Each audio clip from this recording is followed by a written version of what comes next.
La nuit où ils m'ont enfermé à la cave, ils pensaient que j'étais juste un parent inutile, mais quand j'ai trouvé les dossiers secrets de mon grand-père et qu'il m'a appelé depuis son Penthouse, j'ai réalisé qu'il avait fait une erreur qui leur coûterait tout. Je m'appelle Alison Barnes. J'ai 32 ans et je suis chef de projet chez l'Arcpur Urban Development. Mon travail consiste à prendre le chaos loi d'urbanisme, malfaçon du béton, conflits syndicaux et millions de dollars de financement et à le transformer en ordre. Je construis des logements abordables. Je construis des centres communautaires. Je construis des choses qui durent. Je suis précise. Je suis compétente. Je ne tolère pas l'ambiguïté, ce qui explique peut-être pourquoi je redoute Thanksgiving. Le trajet jusqu'à Harbor Glen, dans le Delaware, est toujours le même. Le ciel a la couleur du béton humide. Le GPS guide ma voiture hors de l'autoroute principale pour l'amener dans les rues sinueuses et opulentes de l'enclave de Vossat. Ma tante, Loretta Voss, vit dans une maison bien trop grande pour elle, une monstruosité moderne de verre et de pierre blanche qui a toujours l'air froide, même en été. C'est la famille de ma mère, ou ce qu'il en reste. Depuis le décès de ma mère, je suis l'intruse, l'obligation, la branche égarée qu'ils ne savent pas trop comment tailler. J'ai garé ma modeste berline derrière un escalade noir étincelant et une BMW argentée qui avait encore ses plaques temporaires. Je pouvais sentir les basses avant même de sortir de la voiture, un boum, boum, boum, synthétique et grave qui vibrait à travers la semelle de mes chaussures. J'ai attrapé la bouteille de Cabernet hors de prix réglementaire sur le siège passager et j'ai remonté le chemin de pierre. La porte a été ouverte non pas par ma tante, mais par un homme que je n'avais jamais vu auparavant, peut-être 10 ans de plus que moi, portant un polo couleur saumon qui tendait sur son ventre. Il a regardé à travers moi, pas vers moi. Tu es Alison, la nièce de Loretta. Oh, c'est vrai. Entre. Je suppose que tu es en retard. Je suis entré et un mur de chaleur et de bruit m'a frappé. La maison était suffocante. L'air était épais d'une odeur de bière renversée, de vodka âcre et d'au moins 3 sortes de parfums entêtants. En dessous de tout cela, faible et vaincu, se trouvait l'odeur de la dinde rôtie qui promettait déjà d'être sèche. La musique était assourdissante. Un morceau pop générique conçu pour une boîte de nuit, pas pour une réunion de famille. Il y avait des gens partout. Des étrangers, des hommes bruyants avec des montres chères, des femmes au visage tiré et aux mains manucurées et vives serrant des verres de vin. Loretta a finalement fendu la foule, les bras grands ouverts, son sourire une barre pourpre peinte. Alison, tu es arrivée. On s'inquiétait tellement. Elle m'a entraîné dans une étreinte faite d'angles vifs et de bijoux cliquetants. Elle a embrassé l'air près de mes 2 joues. Tu es en retard, ma chérie, a-t-elle murmuré en reculant pour évaluer ma tenue. Un simple pull foncé et un pantalon. La fête a commencé il y a des heures. La route était longue, Loretta. Joyeux Thanksgiving. Oui, va poser tes affaires quelque part. Elle a fait un geste vague et a été immédiatement réabsorbée par un groupe d'étrangers rieurs. J'ai vu ma cousine maratronner sur un canapé en cuir blanc. Elle était le centre de gravité de cette maison, et elle le savait. Elle m'a vu, et son sourire a vacillé une seconde. Elle m'a fait signe de m'approcher, non pas en agitant la main, mais en pliant un seul long doigt. J'ai navigué dans la foule, murmurant des excuses en me faufilant entre les corps rieurs. Alison, a dit Mara. Sa voix était plate. Elle ne s'est pas levée. Tu es arrivée. Salut, Mara. Joyeux Thanksgiving. Il y a du monde. En effet, dit-elle en prenant une gorgée de sa flûte de champagne. Le salon est pour les VIP ce soir. Les associés de Dax sont là.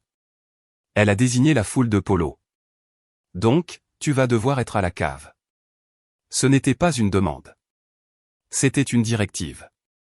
Un œuf froid s'est formé dans mon estomac. Celui que j'anticipais depuis que j'avais quitté mon appartement. La cave. Mara, je viens de conduire 3 heures. Il n'y a pas de lit à la cave. On a mis un matelas par terre. Loretta est réapparue, sentant la friction. Son visage un masque d'hospitalité frénétique. Oh, Alison. Ma chérie, c'est juste tellement serré cette année. La maison est absolument pleine à craquer. Elle m'a saisi le bras, ses ongles s'enfonçant juste un peu. Tout le monde doit faire un petit sacrifice. Tu comprends? C'est la famille. J'ai regardé la maison de 400 mètres carrés. J'ai regardé les étrangers buvant de la Grey Goose sur la véranda. J'ai regardé Mara allongée sur son trône de cuir blanc. J'étais la seule à qui on demandait de se sacrifier. D'accord, ai-je dit. Où est-ce? Mara a montré la cuisine. Par là, ne trébuche pas, j'ai porté mon sac de voyage et la bouteille de vin inutile à travers la cuisine chaotique, dépassant un personnel de traiteur qui avait l'air épuisé, jusqu'à une porte étroite et sombre. Je l'ai ouverte. L'odeur m'a frappé en premier, de la moisissure humide, l'odeur métallique imistakable d'un vieux chauffe-eau. J'ai actionné un interrupteur.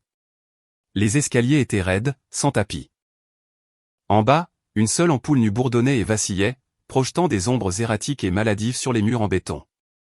Ce n'était pas une cave aménagée. C'était une buanderie. Dans le coin, poussé contre un mur suintant de condensation, se trouvait un fin matelas en mousse posé directement sur le sol. Il ressemblait à quelque chose récupéré d'une chambre d'étudiant. L'oreiller était un carré plat et jauni. Les seuls autres meubles étaient l'énorme chauffe-eau grondant et la chaudière, qui s'est mise en marche avec un lourd « whoosh » alors que j'atteignais la dernière marche. J'ai posé mon sac sur le béton, le seul endroit propre. L'air était glacial, mais le bruit des machines était fort. Je me suis assise sur le bord du matelas. Les ressorts ont gémi en signe de protestation. Ce n'était pas un oubli. Ce n'était pas un problème d'espace. C'était un message. C'est là que tu appartiens. C'est ce que nous pensons de toi. Mon téléphone a vibré dans ma poche. Je l'ai sorti. Un email urgent de l'Arc Pur. La commission d'urbanisme avait déplacé l'audience à lundi. J'avais besoin des études d'impact environnemental révisées et de l'analyse des coûts pour vendredi matin. C'était un problème, un vrai problème, quelque chose que je pouvais résoudre. J'avais besoin de mon ordinateur portable et du Wi-Fi. Je suis remonté. Le bruit de la fête était une barrière physique. Je me suis tenu en haut, juste à l'intérieur de la porte de la cuisine, invisible. Tante Loretta, j'ai dû élever la voix. Mara s'est retournée, sortant du salon, les yeux vifs. Qu'est-ce qu'il y a, Allison? On dirait que tu as vu un fantôme. J'ai juste besoin du mot de passe du Wi-Fi. J'ai une urgence au travail. Mara a carrément ri. Un son court et aboyant. Une urgence à ton petit truc à but non lucratif? Sérieusement, c'est Thanksgiving. On essaie de passer une fête. Range ce téléphone. Tu ne vas pas gâcher l'ambiance avec ton travail. Ce n'est pas une association, Mara, et ça ne prendra que quelques minutes. Utilise ton forfait de données, a-t-elle lancé en me tournant le dos. Je me suis retiré. La lumière vacillante de la cave ressemblait à une lampe d'interrogatoire. Je me suis assise sur le lit de camp et j'ai connecté mon téléphone à mon ordinateur portable. Le signal était d'une barre, lent, peu fiable. Des bruits de pas dans les escaliers. C'était encore Mara. Elle tenait sa flûte de champagne dans une main et un sac à main orange vif, neuf et odieusement voyant dans l'autre. « Tu aimes » a-t-elle demandé en balançant le sac. Dax me l'a offert, 2000 ans. Son bonus était dingue cette année.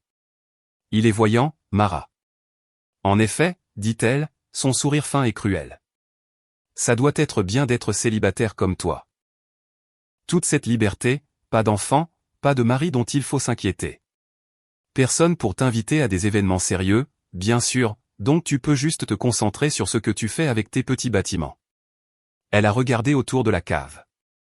Un frisson théâtral. Mon Dieu, c'est sinistre ici. Son mari, Dax, est apparu en haut des escaliers. Il titubait, le visage rouge d'alcool. Allison, dans le donjon. Il a ri, un son humide et étouffé. Ça te paie combien, ce truc à l'Arc Pur? Ça doit être des miettes. Mon bonus cette année, Allison. 6 chiffres. 6 chiffres. Il s'est tapoté la tempe. Tu devrais vraiment trouver un type bien pour s'occuper de toi. Une fille ne devrait pas avoir à se soucier des permis de construire ou je ne sais quoi. Il a trouvé ça hilarant. Mara et lui ont ri ensemble, un duo discordant qui a résonné sur les murs en béton. Je n'ai rien dit. Je les ai juste regardés. J'ai observé le désespoir dans les yeux de Mara, le besoin fragile de prouver sa valeur à travers un sac à main. J'ai observé l'arrogance négligée de Dax, un homme dont toute l'identité était un chiffre sur un chèque de paie. Ils avaient besoin que je sois petite. Ils avaient besoin que je sois l'échec dans la cave pour qu'ils puissent se sentir comme les VIP à l'étage. Si vous voulez bien m'excuser, ai-je dit, ma voix parfaitement plate. J'ai du travail. Ils sont partis, leur rire s'estompant alors qu'ils retournaient à la fête. Je me suis retourné vers mon ordinateur portable. Le signal était impossible. J'avais besoin d'une surface stable. J'ai regardé autour de moi. Il n'y avait que des boîtes en carton humide, empilées de manière précaire.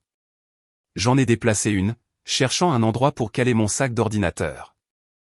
Niché derrière le chauffe-eau, à moitié caché dans l'ombre, se trouvait une autre sorte de boîte, une boîte d'archives standard.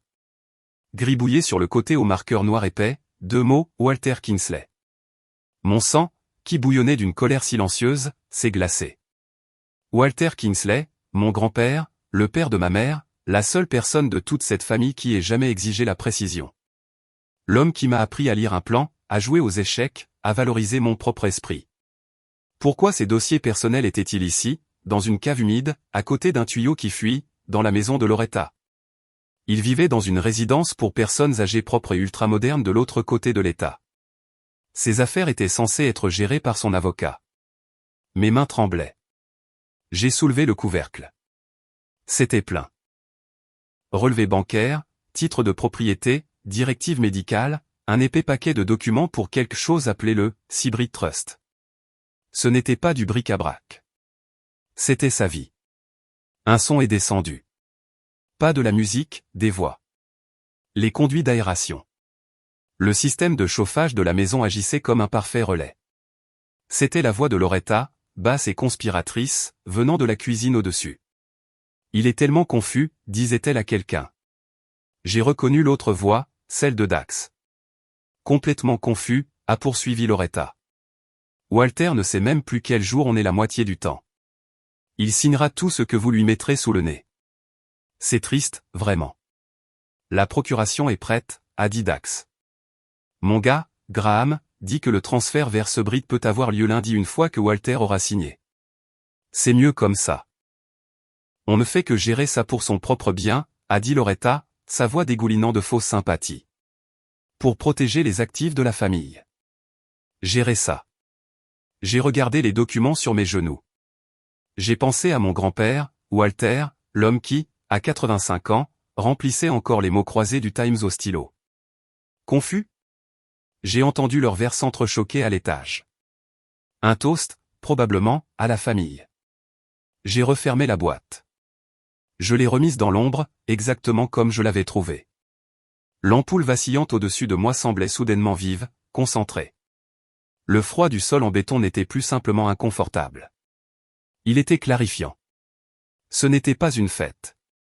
C'était un braquage, et il venait de faire l'erreur de mettre les preuves et le témoin dans la même pièce verrouillée. J'ai sorti mon téléphone. L'unique barre de service était suffisante. J'ai ouvert une nouvelle note. Mes doigts étaient parfaitement stables. J'ai tapé 2 mots. Cave. Début. Le bruit de l'étage était une vibration sourde à travers le plafond en béton. Un boum boum boum, lourd et répétitif, la ligne de basse d'une chanson que je ne reconnaissais pas martelant le plancher. C'était le son de ma famille célébrant leur bonne fortune. Célébrant le fait qu'ils n'étaient pas moi. Seul dans le froid à côté d'un chauffe-eau grondant. J'avais remis la boîte d'archives des dossiers de Walter dans l'ombre, exactement comme je l'avais trouvé. Ma note téléphonique était sauvegardée. Cave. Début. Les mots semblaient crus et absolus sur le petit écran. Walter Kingsley ne tolérait pas l'ambiguïté. Il m'a appris à jouer aux échecs quand j'avais 8 ans. J'étais une enfant impatiente. Je voulais me précipiter. Je voulais prendre le pion simplement parce qu'il était disponible. Allison, disait-il, sa voix ne s'élevant jamais, ses mains stables alors qu'il désignait la tour. Regarde l'échiquier en entier. Ne réagis pas à la position de ton adversaire. Réagis à la direction qu'il prend. Calcule les 3 prochains coups, pas seulement le prochain. Il m'a appris que la discipline était une forme de respect de soi. Pendant que Loretta et ma mère, avant qu'elle ne tombe malade, apprenaient à Mara comment recevoir, comment sourire, comment réseauter pour trouver un mari convenable, Walter m'apprenait à lire un bilan. Ma mère est morte trop jeune. D'un cancer. Ce fut rapide et brutal, me l'enlevant quand j'avais 12 ans. Après cela, je suis devenu un élément permanent de l'écosystème de Vossat. J'étais le projet, le fardeau, la pauvre petite qui avait besoin d'être élevée. Loretta a fait son devoir, mais c'était un devoir accompli avec un soupir constant et là c'est un calcul silencieux du coup. Dans leur maison, j'étais toujours celle qui n'était pas tout à fait assez bien, pas assez jolie pour les cercles de débutantes que Mara fréquentait, pas assez riche pour être intéressante, pas assez impitoyable pour être respectée. J'étais la fille calme et intelligente, ce qui dans leur monde était un handicap social. Walter était différent. Il n'était pas un Voss. Il était un Kingsley. Les chantiers navals Kingsley avaient construit la moitié de la flotte commerciale de la côte et pendant 50 ans. C'était de la vieille fortune, mais un autre genre de vieille fortune. C'était de la brique, de l'acier et des contrats maritimes, pas des polos et des bonus d'investissement. Il a vendu l'entreprise il y a des décennies pour une somme dont la famille ne parlait qu'à voix basse, une somme qui hantait clairement Loretta. Walter n'a pas acheté de yacht avec les bénéfices. Il n'a pas déménagé à Harbor Glen. Il vivait simplement. Il a doté des fondations pour l'architecture navale. Il a payé mes études, chaque centime, avec l'instruction silencieuse que je devais construire quelque chose d'utile, ce qui rendait les rumeurs des 6 derniers mois si discordantes. Loretta avait géré le récit avec une précision chirurgicale. Walter a des difficultés, disait-elle lors de nos brefs et rares appels familiaux. Il devient fragile. Il y a 2 mois, le récit a changé. Nous avons dû prendre en charge ses finances, juste pour l'aider. Il est si confus. Une procuration. Il l'isolait, l'enveloppant de leur sollicitude comme d'un isolant, l'étouffant tout en prétendant le garder au chaud. J'ai regardé mon téléphone. Une barre de service. Je devais essayer. Je suis allé dans mes favoris et j'ai appuyé sur « Walter ». Ça a sonné 1 fois, 2 fois, 3 fois. Le bruit de la fête à l'étage masquait le son. J'ai bouché mon autre oreille, le cartilage froid contre mon doigt. C'est tombé sur la messagerie vocale. Vous êtes bien chez Walter Kingsley. Je ne suis pas disponible. Laissez votre nom, votre numéro et la raison précise de votre appel. Je vous rappellerai dès que possible. J'ai laissé le message jouer 2 fois. Sa voix, elle n'était pas fragile. Elle n'était pas confuse. C'était la même voix qui m'avait appris les échecs. Claire, mesurée, les consonnes nettes. Raison précise de votre appel. Ce n'était pas la voix d'un homme qui signait des choses sans lire les petits caractères. Ce n'était pas la voix d'un homme qui était, comme le prétendait Loretta, hors de lui.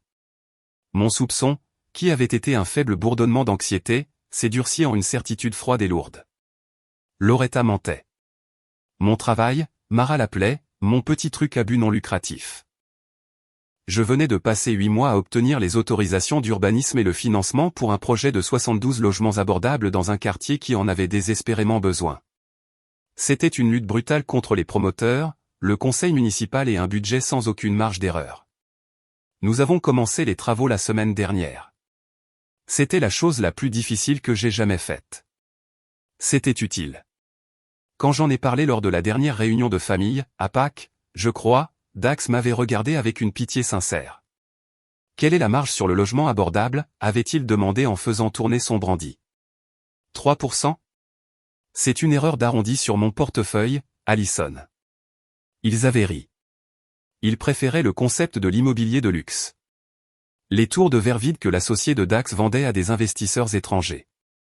Des choses qui étaient chères, pas des choses qui étaient utiles. Je me souviens que ce Pâques-là, Walter était là. Il était élégant dans un blazer marine. Il s'était disputé avec Dax sur les obligations municipales et avait gagné. Plus tard, Mara avait accidentellement utilisé la carte de crédit de Walter pour acheter un plateau d'apéritif à $200 chez un traiteur haut de gamme. Oh, grand-père, je suis tellement désolé, avait-elle gazouillé, sa voix dégoulinant de faux remords. Nos cartes doivent se ressembler. J'ai juste pris la mauvaise. Walter, qui portait un simple portefeuille en cuir vieux de 20 ans, l'avait juste regardé. Il n'avait pas crié. Il ne l'avait pas grondé. Il avait juste dit, non, Mara, elle ne se ressemble pas, il lui avait pris le reçu des mains. La semaine suivante, j'ai appris par un cousin de ma mère qu'il avait déduit le montant exact de l'allocation mensuelle qu'il lui versait encore inexplicablement. Il était précis. Sa phrase préférée, celle qu'il répétait chaque fois que je partais pour l'université, chaque fois que je commençais un nouveau travail, résonnait dans l'air humide de la cave. Allison, n'attends pas que les gens te donnent la permission d'être respecté. Gagne-la, puis exige-la. J'ai regardé mon sac de voyage. Il était en toile bon marché. N'importe qui pouvait y accéder. La fête à l'étage battait encore son plein. Mais la cave était une tombe. J'étais vulnérable. J'ai sorti mon portefeuille de mon sac à main. J'ai sorti mon téléphone. Je les ai glissés sous le fin matelas en mousse, les poussant vers le centre où le sol en béton les protégerait de toute humidité. J'ai pris le petit cadenas TSA de ma trousse de toilette et je l'ai enfilé dans les fermetures éclairs de ma valise principale. Puis j'ai pris le deuxième cadenas de mon sac d'ordinateur et je l'ai enfilé dans le premier, un double verrouillage. Ça n'arrêterait pas un voleur déterminé, mais ça ferait du bruit. Ça prendrait du temps. Je me suis rassise sur le lit de camp. Mes préparatifs étaient terminés. La fête a commencé à se disperser. Le « boum boum boum » de la musique s'est arrêté, remplacé par les rires aigus des adieux et le cliquetis des assiettes collectées par les traiteurs. La maison s'est calmée, et dans le silence, j'ai entendu un nouveau son. Goutte, goutte, goutte. Un tuyau quelque part dans le mur en béton derrière la chaudière fuyait. C'était lent, rythmé. Une horloge. Goutte, goutte. Puis le conduit d'aération a de nouveau apporté la voix de Loretta. Elle ne jouait plus pour la fête. Cette voix était vive, fatiguée et pleine d'affaires. Elle était dans la cuisine, probablement au téléphone. Il mord à l'hameçon. Oui, Graham. Non, il est complètement isolé. Il pense que je suis sa seule alliée. Une pause. J'ai retenu mon souffle. On a juste besoin de la signature. Lundi, 10 heures. Le notaire est réservé. Une autre pause. Sa voix a baissé, mais le conduit l'a porté clairement. Une fois que c'est signé, c'est fini. La fiducie est à nous. À nous, pas à lui. À nous. Goutte. Goutte. Mon premier instinct fut une pure montée d'adrénaline. Je voulais prendre d'assaut les escaliers. Je voulais attraper cette boîte de dossiers, la jeter sur le plan de travail en quartz étincelant de la cuisine et regarder leur faux sourire se briser. Je voulais crier, les exposer, voir l'expression sur le visage de Loretta quand la pauvre petite dans la cave révélerait qu'elle savait tout. Mais la voix de Walter a traversé la colère. Regarde l'échiquier en entier. Ne réagis pas à leur position. Réagis à leur direction. Ils se dirigeaient vers un notaire le lundi à 10 heures. Les affronter maintenant n'accomplirait rien. Ils mentiraient. Ils détruiraient les dossiers dans la boîte. Ils déplaceraient la réunion. Ils me manipuleraient, me traiteraient de folle, d'hystérique, de jalouse, la parente pauvre qui essaie de semer la zizanie. Ils avaient l'avantage. Ils étaient à l'étage. J'étais à la cave. Je n'ai pas bougé. Je me suis allongé sur le matelas humide, la valise à double verrouillage à mes pieds. Mon portefeuille et mon téléphone me rentrant dans le dos à travers la fine mousse. Le tuyau goûtait. La chaudière s'est mise en marche avec un lourd rugissement métallique. Je ne les affronterai pas. Je resterai ici. Je serai la bonne, silencieuse et oubliée nièce. J'observerai. Cette cave n'était pas ma prison. C'était mon poste d'écoute. La fête était finie. La maison au-dessus de moi était finalement tombée dans le silence, un silence qui s'installait comme une couche de poussière. Les seuls sons restants étaient ceux qui appartenaient à la cave, le faible grondement mécanique de la chaudière s'allumant et s'éteignant, le bruit sourd et erratique du chauffe-eau, et le goutte-à-goutte persistant et exaspérant du tuyau caché quelque part dans le béton. L'air était si froid qu'il semblait humide. J'ai ramené mes genoux contre ma poitrine, mon pull une barrière inutilement mince contre l'humidité. Je me suis déplacé sur le matelas en mousse, essayant de trouver un angle qui n'impliquait pas un ressort s'enfonçant dans ma hanche, et c'est là que mes yeux l'ont vu. Ce n'était pas un reflet. C'était une lumière. Près du haut de l'escalier, branché dans la prise murale juste au-dessus de la plinthe, se trouvait un petit cube noir. Il ressemblait à un chargeur de téléphone standard, le genre qu'on achète dans une station-service. Mais au centre du cube, une minuscule LED bleu-blanc clignotait. Une pulsation régulière et rythmique. Clignote, clignote, clignote. Je me suis levé, mes pieds en chaussettes silencieux sur le béton froid. Je me suis dirigé vers l'escalier, mon corps incliné loin du lit de camp. Je me suis accroupi, faisant semblant de vérifier quelque chose dans ma chaussure. Ce n'était pas un chargeur. C'était une caméra de surveillance bon marché activée par Wi-Fi. L'objectif était à peine visible, pas plus gros qu'une tête d'épingle, placé juste au-dessus du faux port USB, et il était pointé directement sur le lit de camp. Il était pointé directement sur moi. La prise de conscience m'a frappé avec la force d'un coup physique. Ce n'était pas un accident. Ce n'était pas un oubli. L'excuse frénétique de Loretta à propos d'une maison pleine était un mensonge. L'ordre de Mara de me mettre ici était une directive. Il ne m'avait pas seulement mise à la cave pour m'insulter. Il m'avait mise ici pour me surveiller. Ils étaient inquiets. Inquiets que la parente pauvre puisse fouiner. Inquiets que je puisse surprendre quelque chose. Inquiets que je puisse voler l'argenterie. La pensée était si insultante qu'elle en était presque absurde. Il ne s'agissait pas de protéger leurs biens de moi. Il s'agissait de protéger leur plan de moi. Ils avaient tendu un piège. Ils me surveillaient, attendant que je réagisse, que je me plaigne, qu'ils aient une raison de me traiter d'instable, d'hystérique, de jalouse. Une colère blanche et brûlante a éclaté dans ma poitrine. Je voulais l'arracher du mur et la fracasser par terre. Calcule les 3 prochains coups. La voix de Walter, froide, précise. J'ai pris une profonde inspiration. Je n'ai pas touché la caméra. Je ne l'ai même pas regardée à nouveau. Je suis retourné au lit de camp et je me suis assise comme si je n'avais rien vu. Premier coup. Leur refuser la réaction qu'ils attendent. Deuxième coup. Créer mon propre enregistrement. J'ai fouillé dans mon sac à main, gardant le dos tourné à la caméra. J'ai sorti mon téléphone. La luminosité de l'écran était déjà faible. Je l'ai protégé avec mon corps en le déverrouillant. L'unique barre de service était toujours là, faible mais présente. J'ai ouvert l'application de mémos vocaux. J'ai appuyé sur « Nouvel enregistrement ». La forme d'onde rouge a pris vie, capturant le son de la chaudière et du tuyau qui goutte.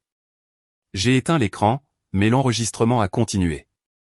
J'ai soigneusement glissé le téléphone sous le matelas, près du bord, en positionnant le microphone face à la pièce et aux escaliers, ma propre petite boîte noire. Je me suis allongé, mon cœur battant un rythme rapide et fort contre mes côtes. Laissez-les me regarder faire semblant de dormir. J'écouterai. Je n'ai pas eu à attendre longtemps. La porte en haut de l'escalier a grincé en s'ouvrant. Une fente de lumière jaune et chaude de la cuisine a percé l'obscurité. J'ai vu la silhouette de Mara. Tiens, a-t-elle dit. Sa voix était plate, empreinte de mépris. Quelque chose de lourd, roulé en boule, a atterri sur le sol en béton avec un bruit sourd.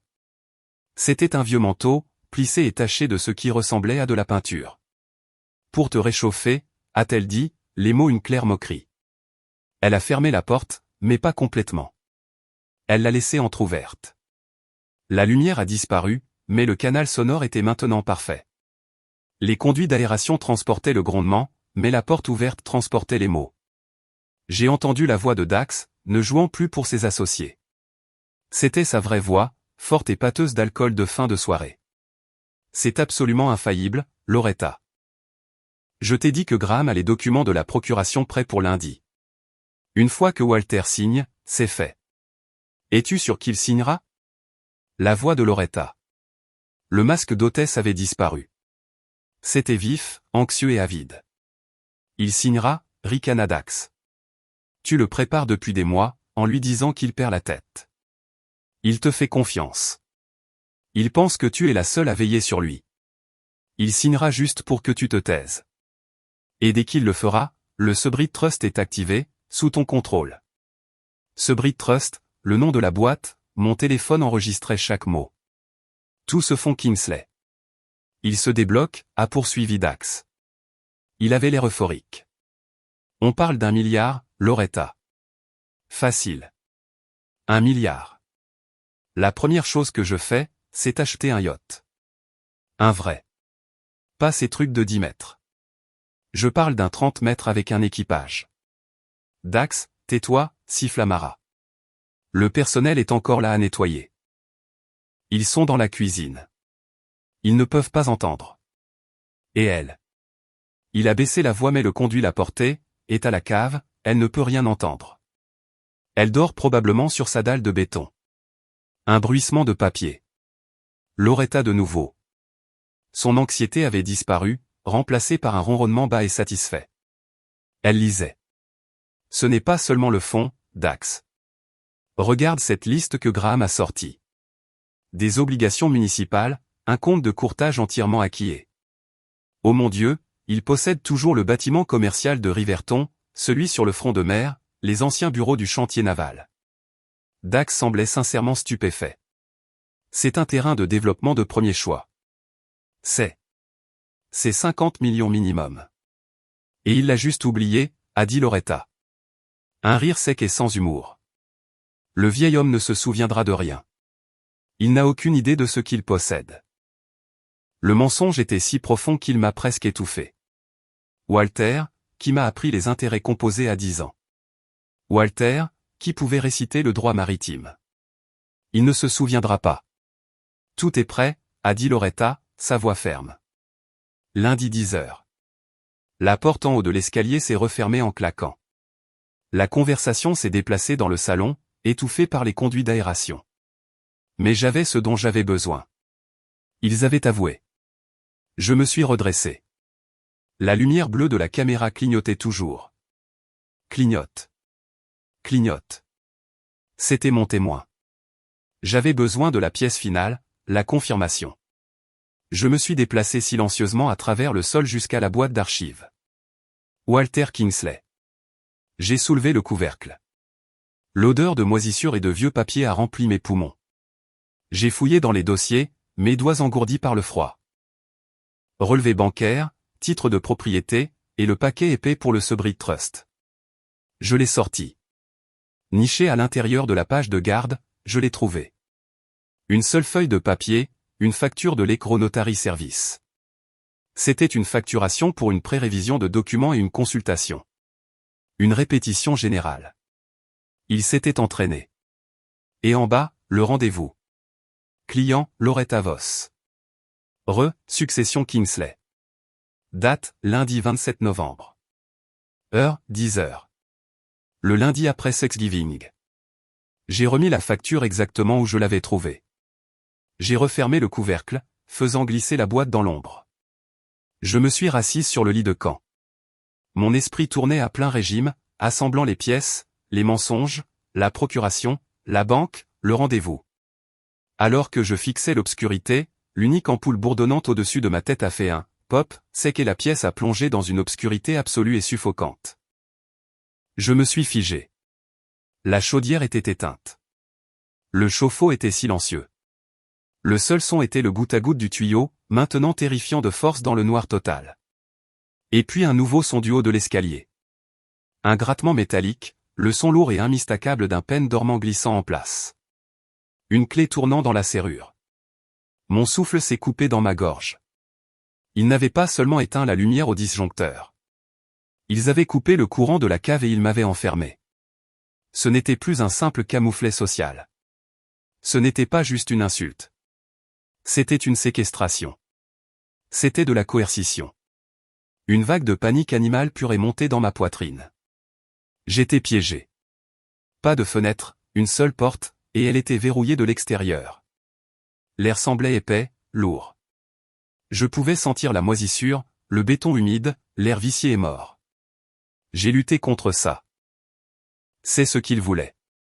Il voulait que je panique, que je crie, que je frappe à la porte, que je prouve que j'étais la parente hystérique et instable qu'ils avaient décrite. La caméra de surveillance, ai-je réalisé, était probablement alimentée par batterie. Elle regardait toujours. Clignote, clignote. Un seul œil bleu dans le noir. Je ne leur donnerais pas cette satisfaction. Mon cœur était un marteau, mais mon esprit était de glace. Ils avaient commis leur dernière erreur critique. J'ai fouillé dans mon sac d'ordinateur, mes doigts trouvant un stylo. Je ne pouvais pas voir, mais je n'en avais pas besoin. J'ai tâté la boîte d'archives, tirant le couvercle vers moi. Sur le carton lisse et frais, j'ai écrit mes lettres, grandes et fermes. Ils viennent d'enregistrer la preuve de leur propre coercition. Laissez-les trouver ça le matin. Je me suis rassise sur le lit de camp. L'obscurité était absolue. Il pensait que j'étais piégée. Il pensait que j'étais impuissante. Il pensait que j'étais seule. J'ai sorti mon téléphone de sous le matelas. L'écran a illuminé mon visage d'une lueur blanche et pâle. J'ai arrêté l'enregistrement. J'ai sauvegardé le fichier. Preuve cave.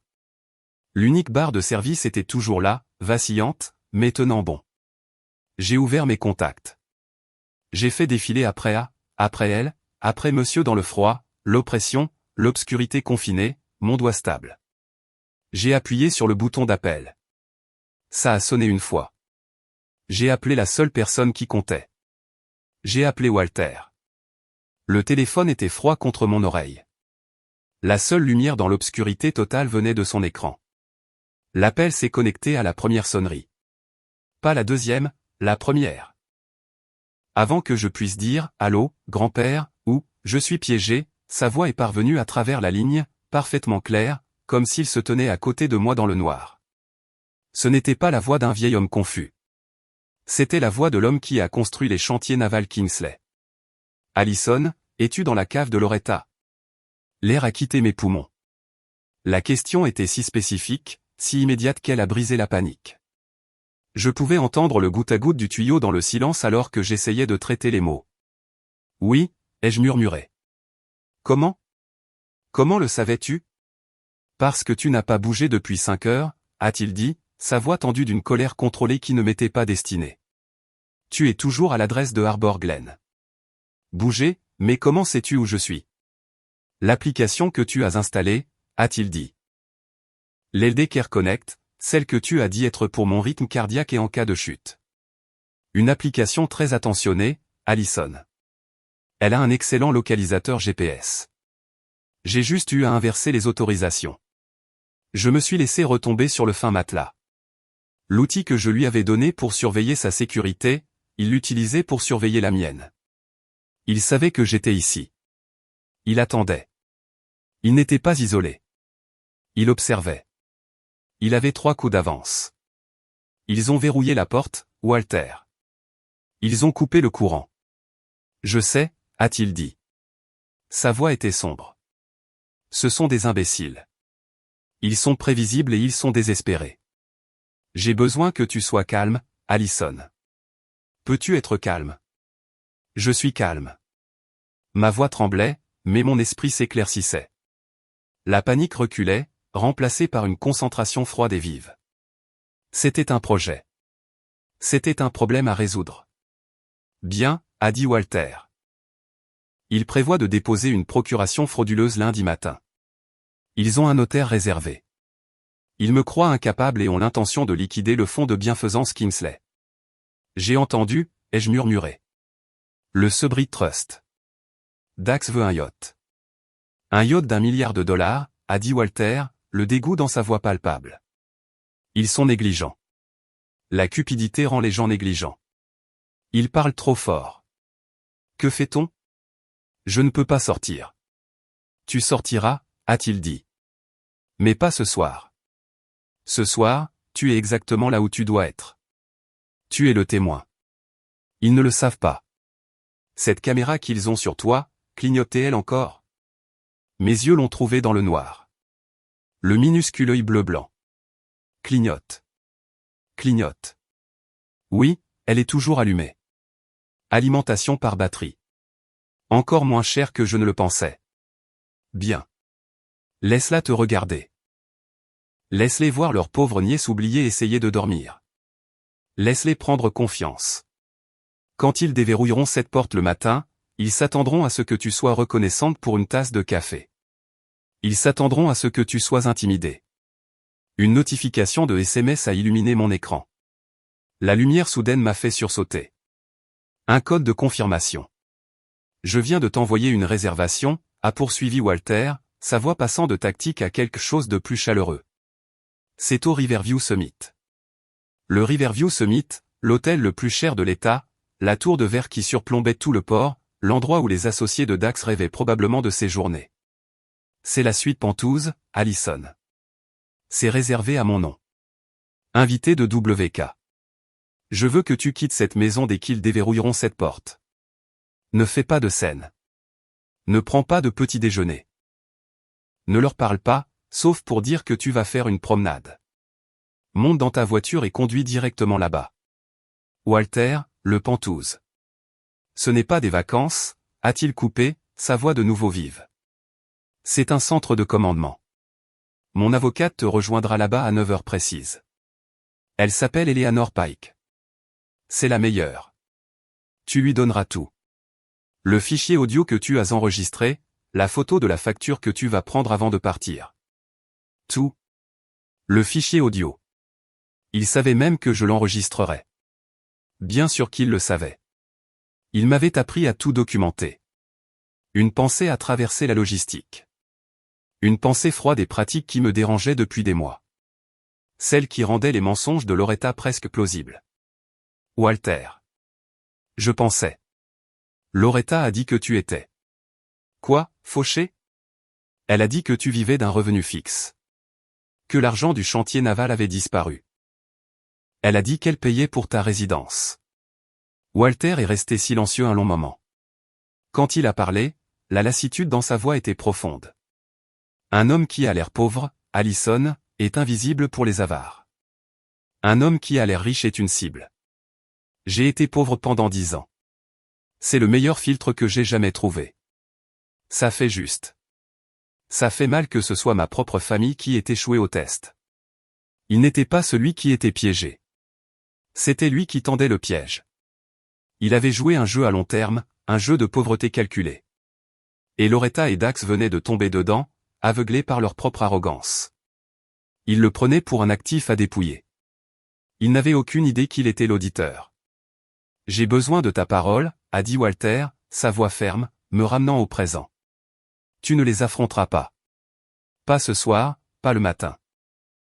Ils sont dangereux parce qu'ils sont stupides et qu'ils se sentent acculés. Ils t'ont enfermé dans une cave, Allison. Ce n'est pas un simple acte de cruauté. C'est un crime. Ils ont franchi une ligne. Maintenant, nous les laissons entrer directement dans le bureau d'Eleanor. Je comprends, ai-je dit.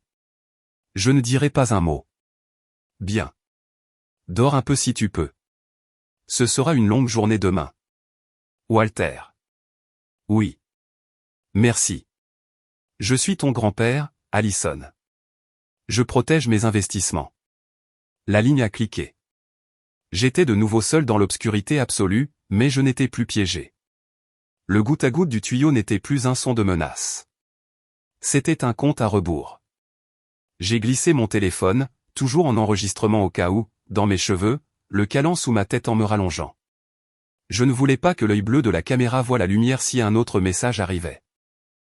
Ma valise à double verrouillage était dure, mais j'ai mis mon fin pull dessus et je l'ai utilisé comme oreiller. Le sol en béton irradiait le froid, s'infiltrant dans mes os, mais je le sentais à peine. J'ai pensé à Mara, endormie dans son lit chaud, rêvant de son sac à main de Milan. J'ai pensé à Dax, évanoui et rêvant de son yacht de 30 mètres. J'ai pensé à Loretta, rêvant de sa signature, de son contrôle, de sa victoire. Et j'ai pensé à moi, dans le froid et l'obscurité humide, détenant le reçu de tout cela. J'ai de nouveau cherché le stylo et le couvercle en carton de la boîte d'archives. Je n'avais pas besoin de voir ce que j'écrivais. Je connaissais les mots par cœur.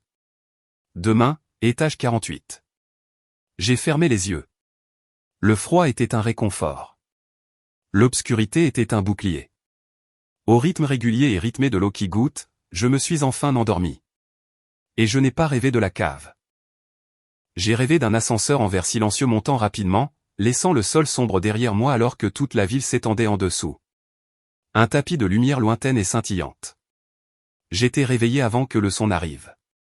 Mon corps était tendu, un ressort comprimé par le béton froid, en attente. À 5h03 du matin, c'est arrivé. Le grattement de la clé suivi du lourd, tinc, du pêne dormant qui se rétracte. J'ai compté jusqu'à 60. Des pas, lourds et maladroits, ceux de Dax, probablement, se dirigeant vers le salon. Je me suis déplacé en silence. J'ai récupéré mon téléphone de sous le matelas, arrêtant le deuxième enregistrement audio que j'avais fait pendant la nuit. C'était surtout le bruit du tuyau qui goûtait de la chaudière qui gronde. Mais c'était 8 heures de bande confirmant que j'étais enfermé. J'ai enfilé mes chaussures. J'ai déverrouillé mes bagages. Je me suis dirigé vers la boîte d'archives. Walter Kingsley. J'ai sorti mon téléphone, ouvert l'appareil photo et pris 3 photos nettes et claires de la facture de l'Ecro Notary Service. Flash désactivé. Les détails étaient parfaitement lisibles. J'ai remis la boîte en place. J'ai laissé le message que j'avais écrit sur le couvercle. Ils viennent d'enregistrer la preuve de leur propre coercition. J'ai fermé mon sac. Je ne suis pas monté par l'escalier de la cuisine. J'ai pris l'autre direction, vers la porte qui menait au garage. C'était une simple poignée de service. Déverrouillée. Je l'ai ouverte doucement. Le garage était sombre, rempli de la Lexus de Loretta et de l'Escalade de Dax. Ma berline était garée dehors. Je me suis glissé par la porte latérale dans l'air glacial de l'aube. Le ciel était d'un pourpre sombre et meurtri. Je suis monté dans ma voiture. Le démarrage du moteur a sonné comme un coup de canon dans le silence. Je m'en fichais. J'ai reculé dans l'allée. Dès que j'ai atteint la rue, j'ai levé la main et appuyé sur le bouton d'alimentation de ma caméra de tableau de bord. La petite lumière rouge s'est allumée. Elle a enregistré ma sortie, l'heure, la date, le lieu. Documenté tout. Le trajet jusqu'au Riverview Summit a pris 20 minutes. J'ai quitté les rues froides et claustrophobes de Harbor Glen et je suis entré dans la ville proprement dite. L'hôtel était une lance de verre et d'acier perçant le ciel de l'aube. J'ai laissé ma voiture au voiturier, mon sac en toile bon marché ayant l'air pathétique à côté des bagages Louis Vuitton déchargés d'une Bentley. Je m'en fichais. Le hall était silencieux, vaste et sentait légèrement le thé blanc et l'argent. L'homme à la réception était impeccablement vêtu. « Bonjour », ai-je dit, ma voix stable. « Je viens pour l'enregistrement. La réservation est au nom de Kingsley. Je suis l'invité. » Ses doigts ont tapoté sur le clavier. Son expression n'a pas changé. « Ah, oui. Nous vous attendions. La suite Pentouse, invité de WK. Bienvenue au Summit, Madame Barnes. » Il a produit une carte clé. Un lourd morceau de plastique noir. Il me l'a tendu. Étage 48. Les ascenseurs sont à votre droite. C'est activé par clé. Je me suis dirigé vers l'ascenseur. La porte a glissé pour se fermer, m'enfermant dans de l'acajou poli. J'ai inséré la clé. Le bouton « PH » s'est allumé. L'ascenseur a commencé à bouger. Une montée douce, silencieuse, implacable. Mes oreilles se sont bouchées. Les portes se sont ouvertes directement dans la suite. Ce n'était pas une chambre. C'était un petit pays. 2 étages de murs de verre, un escalier flottant, une cheminée, un piano à queue et une vue qui s'étendait du port à l'océan. Le soleil commençait à peine à poindre à l'horizon, inondant l'espace d'une lumière dorée et pâle. Après l'ampoule humide et vacillante de la cave, la lumière était aveuglante. Je venais de finir de prendre la douche la plus chaude et la plus longue de ma vie quand la sonnette a retenti. Il était exactement 9 heures. J'ai ouvert la porte.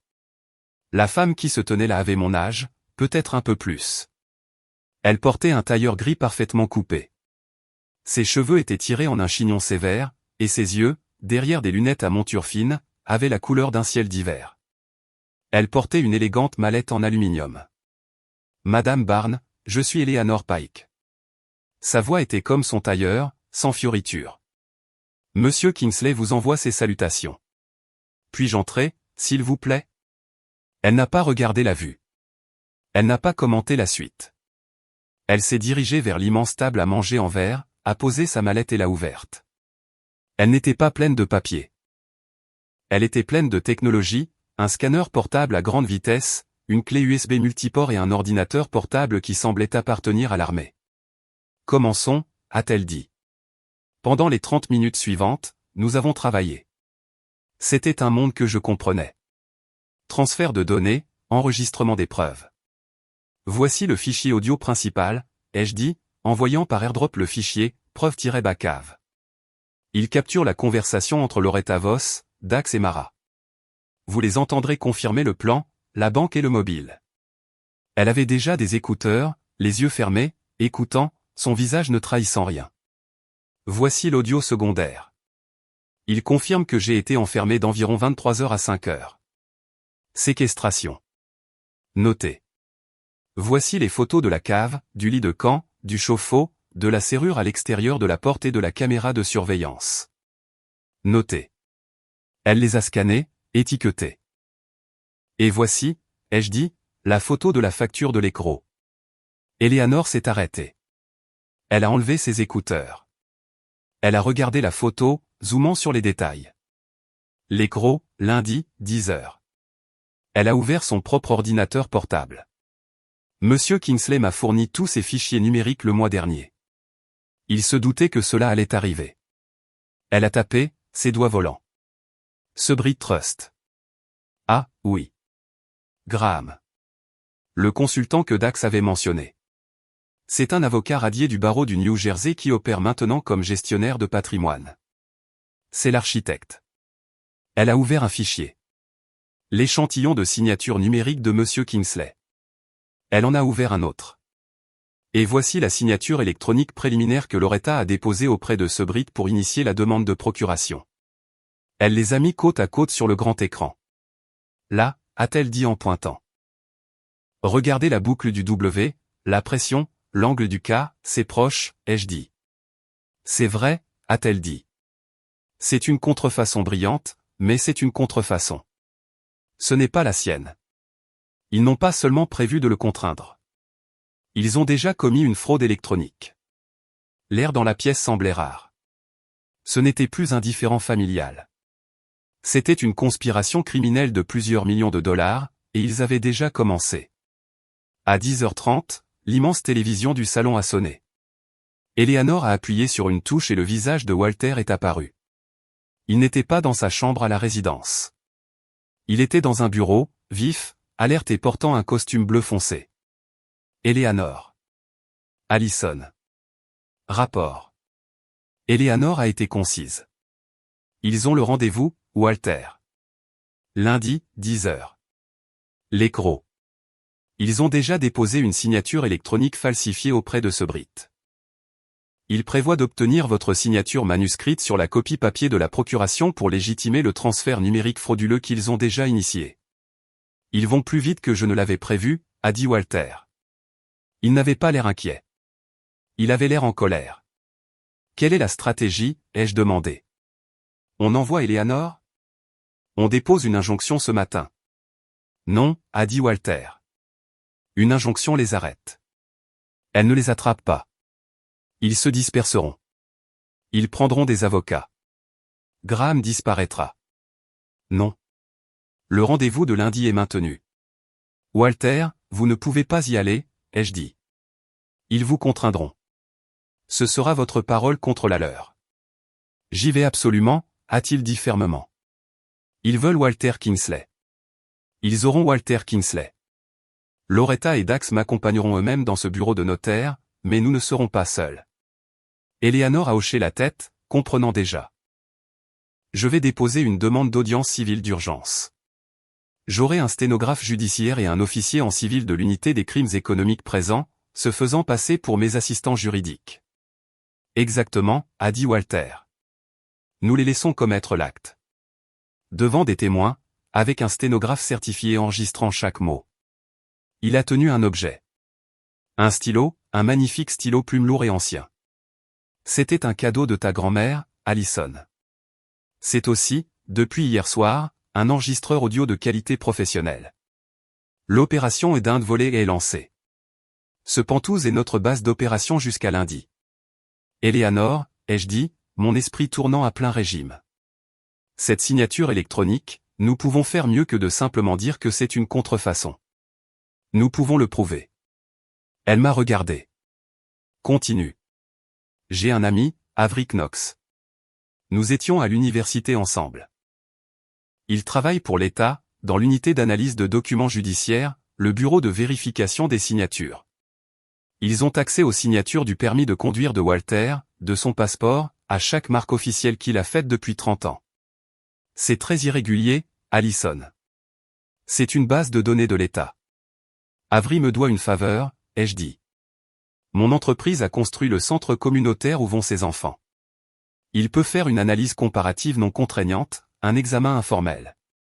S'il la signale, cela donnera à votre ordonnance du tribunal une cause probable immédiate et indéniable. Eleanor a réfléchi. Passe l'appel, mais utilise un téléphone prépayé. Il y en a un dans le bureau. J'ai trouvé le téléphone. J'ai appelé Avery. J'ai expliqué soigneusement ce dont j'avais besoin. Une correspondance hypothétique. Il est resté silencieux un long moment. Ce n'est pas un centre communautaire, Allison, a-t-il dit. Je sais, ai-je répondu. C'est une fondation caritative d'1 milliard de dollars et il la vole à un vieil homme. Envoie-moi les fichiers, a dit Avery. Quand l'appel fut terminé, la pièce était de nouveau silencieuse. Eleanor tapait furieusement, préparant les requêtes pour le gel des avoirs. Elle les déposerait dès l'ouverture de la banque le vendredi, gelant toute tentative de Loretta de déplacer de l'argent pendant le week-end férié. L'adrénaline s'estompait, laissant une douleur profonde et creuse. J'ai senti la nuit blanche, le froid, la rage. Je me suis dirigé vers le minibar. Il était rempli de minuscules et coûteuses bouteilles de vodka, de gin, de whisky, tout ce que Dax aurait adoré. J'ai ouvert la petite porte du réfrigérateur. J'ai regardé les petites bouteilles, les minuscules canettes de tonic. J'ai sorti une bouteille d'eau plate. J'ai dévissé le bouchon et j'ai bu. L'eau était froide, propre. Ce n'était pas une célébration. C'était du carburant. Je devais garder la tête claire. Mon cœur battait la chamade. Un raz-de-marée de fureur et de trahison retenu par un mince mur de calme professionnel. Mon téléphone a sonné. Un texto de Walter. Cet après-midi, nous utilisons le Pentouse comme notre table de Thanksgiving. Le silence du Pentouse était une arme. Il était propre, absolu, et amplifié par les plafonds de 6 mètres et l'étendue infinie de verre. En bas, dans la cave, le silence avait été épais, humide et plein de menaces. Ici, au 48e étage, le silence était de l'oxygène pur. Eleanor Pike était à la table à manger en verre, son ordinateur portable ouvert, sa mallette en aluminium à côté d'elle. Elle était au téléphone depuis 7 heures du matin. Elle avait déjà confirmé que le gel temporaire des avoirs était en place, déposé par un juge d'urgence juste à l'ouverture des marchés. Le Subrit Trust était désormais un coffre-fort verrouillé. Mon téléphone, le personnel que j'utilisais rarement, a commencé à vibrer sur le comptoir en marbre. L'écran s'est allumé, tante Loretta. Je l'ai laissé sonner. J'ai regardé l'icône d'appel vibrer, un insecte de panique fabriqué. Il a sonné et finalement s'est arrêté. J'ai pris une gorgée d'eau.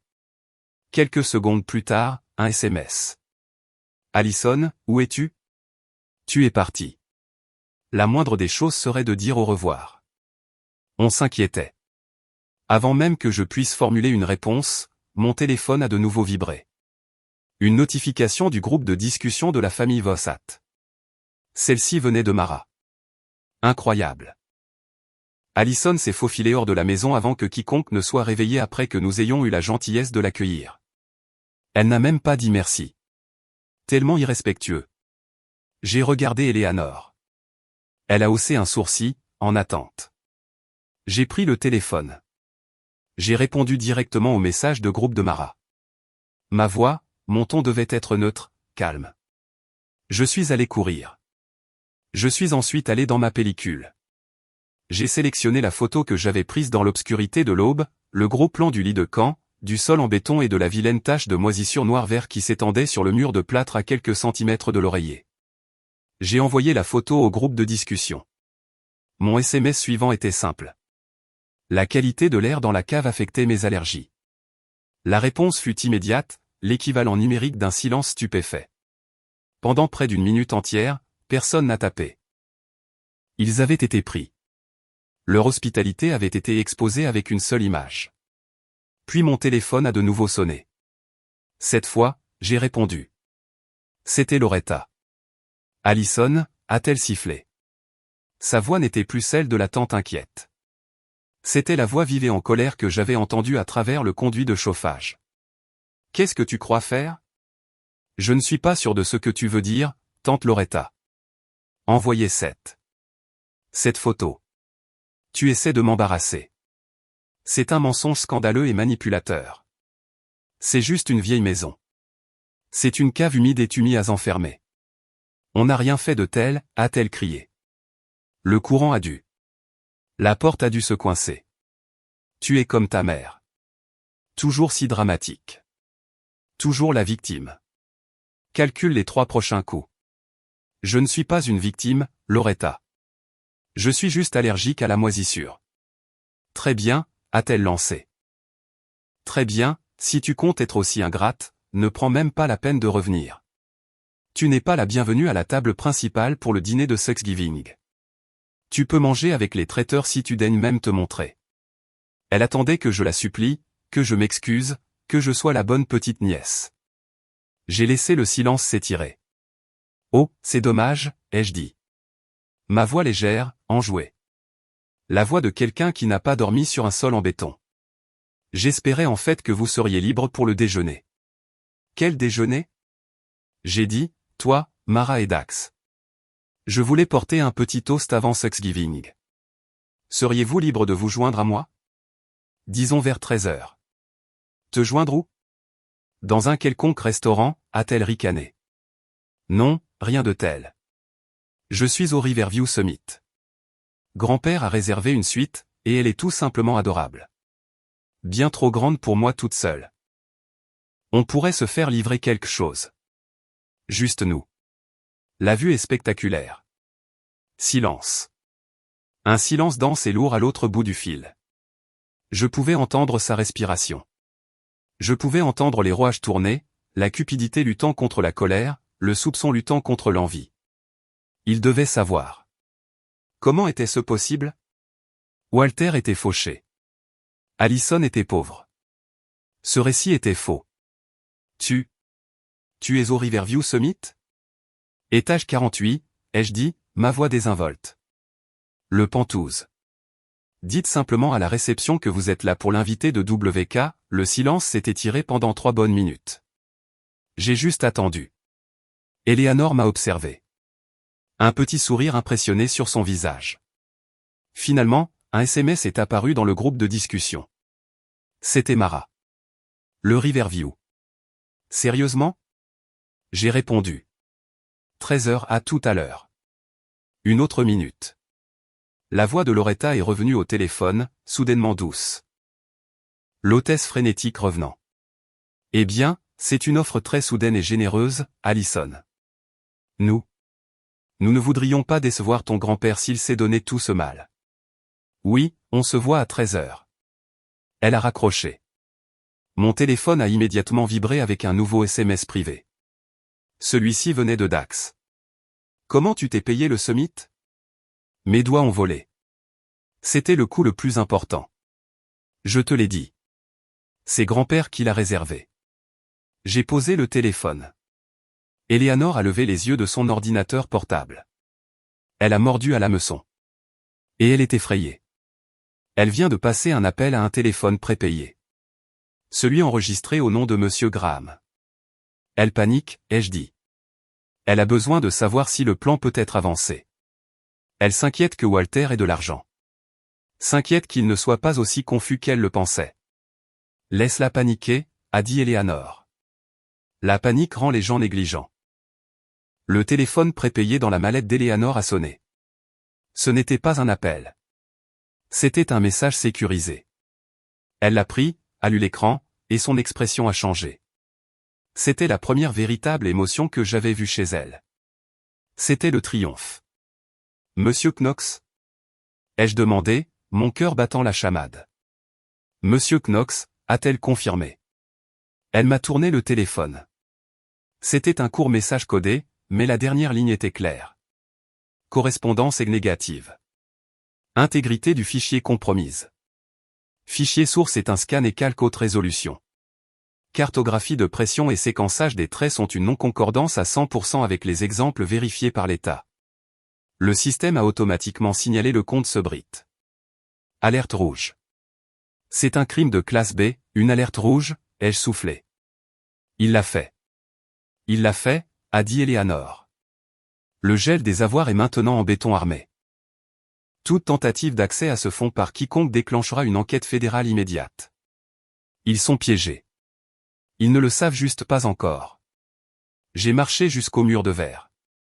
48 étages plus bas, la ville bougeait comme une machine. Je me sentais pour la première fois de ma vie aux commandes. Ils arrivent à 1 heure, ai-je dit en me retournant vers Eleanor. Walter voulait cet endroit comme centre de commandement. Est-ce sécurisé? Un fin sourire a touché les lèvres d'Eleanor. Monsieur Kingsley a arrangé cette suite par le biais de la sécurité de l'hôtel, pas de la réception. Le forfait invité de WK inclut des protocoles de confidentialité améliorés. L'hôtel est conscient que nous menons une affaire juridique familiale sensible. Elle a tapé sur le bord de la table à manger en verre. La suite est sécurisée. Chaque angle vidéo, audio de qualité professionnelle, tout est recevable. Walter ne m'avait pas seulement réservé une chambre, il leur avait réservé une salle d'audience. Ils vont entrer ici, ai-je dit, pensant à voix haute, s'attendant à me voir, la parente pauvre, jouant la comédie dans la chambre d'un homme riche. Ils penseront qu'ils peuvent m'intimider. Ils penseront que je suis stupide. Et vous les laisserez faire, a dit Eleanor. Vous serez l'hôtesse gracieuse. Ils parleront, ai-je dit. Dax voudra se vanter. Mara voudra ricaner. Loretta voudra sonder pour savoir ce que je sais, ce que Walter fait. Laissez-les faire, a dit Eleanor. Ils entrent dans une déposition qu'ils ne savent pas qu'ils donnent. J'ai pris le téléphone pour le service d'étage. Ce n'était pas un vrai Thanksgiving. Ce n'était pas une célébration. C'était un interrogatoire. Service d'étage? Oui. J'aimerais commander le déjeuner pour la suite Pentouse. Juste quelques sandwichs simples, dinde, roast beef, et 4 bouteilles d'eau. Plate. Non, pas d'alcool. J'ai raccroché. J'ai regardé la vaste, vide et magnifique pièce. Mara et Dax avaient des enfants, tous deux de moins de 10 ans. J'ai ressenti une soudaine et vive douleur de soulagement qu'ils ne soient pas là, qu'ils ne fassent pas partie de cela. Il ne s'agissait pas d'eux. C'était eux que Walter et moi protégeant leur héritage de la cupidité de leurs propres parents. Le fonds de bienfaisance Kingsley était destiné à assurer l'avenir de toute la famille, pas seulement à financer les achats impulsifs de Dax. C'était une opération propre et chirurgicale, sans dommages collatéraux, sans enfants. Je mettrais la table. Je serais la bonne nièce, et je les laisserais, de leurs propres voix arrogantes et négligentes, nous donner la dernière preuve dont nous avions besoin. Je me suis tenu près de la fenêtre, regardant un navire, un vrai navire de travail, pas un yacht, entrer dans le port. Mon téléphone a vibré une dernière fois, un SMS privé de Walter. C'était juste 3 mots. Tu n'es pas seul. À 13h pile, la sonnette a retenti. Ce n'était pas un bourdonnement ou une cloche. C'était un son doux, un tuyau, qui semblait flotter dans l'air ensoleillé. Eleanor était assise au bout de la table en verre, son ordinateur portable fermé, ses mains jointes. Elle ressemblait à une amie très sérieuse et très bien habillée, qui était juste là pour un déjeuner tranquille. J'avais mis les assiettes, la simple porcelaine blanche de l'hôtel. Les sandwichs étaient sur un plat, coupés avec précision. Les bouteilles d'eau étaient alignées comme des soldats. J'avais mis une station de musique classique discrète, le volume si bas que ce n'était qu'une couche de vernis sur le silence. Les caméras cachées dans les détecteurs de fumée et l'arrangement floral tournaient. J'ai ouvert la porte. Ils sont restés là un instant, encadrés dans le couloir. Loretta, au centre, portait un tailleur en cachemire de couleur crème, son visage arrangé en un masque de sollicitude aimante. Mara était à ses côtés, le téléphone déjà à la main, les yeux grands ouverts. Dax était derrière eux, son polo tendu, le visage rouge d'un mélange de suspicion et d'admiration. Ils ne m'ont pas regardé. Ils ont regardé au-delà de moi. Ils ont regardé le mur de verre de 6 mètres. Ils ont regardé le piano à queue. Ils ont regardé l'escalier flottant. Ils ont regardé la vue qui s'étendait du port scintillant à la ligne bleue profonde de l'Atlantique. Oh, mon Dieu, a soufflé Loretta, une main sur sa poitrine. Elle est entrée et sa performance a commencé. Allison, ma chérie, c'est tout simplement trop. Ton grand-père ne devrait pas dépenser son argent de cette façon. Oh, je suis si inquiète pour lui. Dax a juste sifflé. Un son bas et impressionné. Sacrée chambre, Allison. Sacrée chambre. Mara filmait déjà.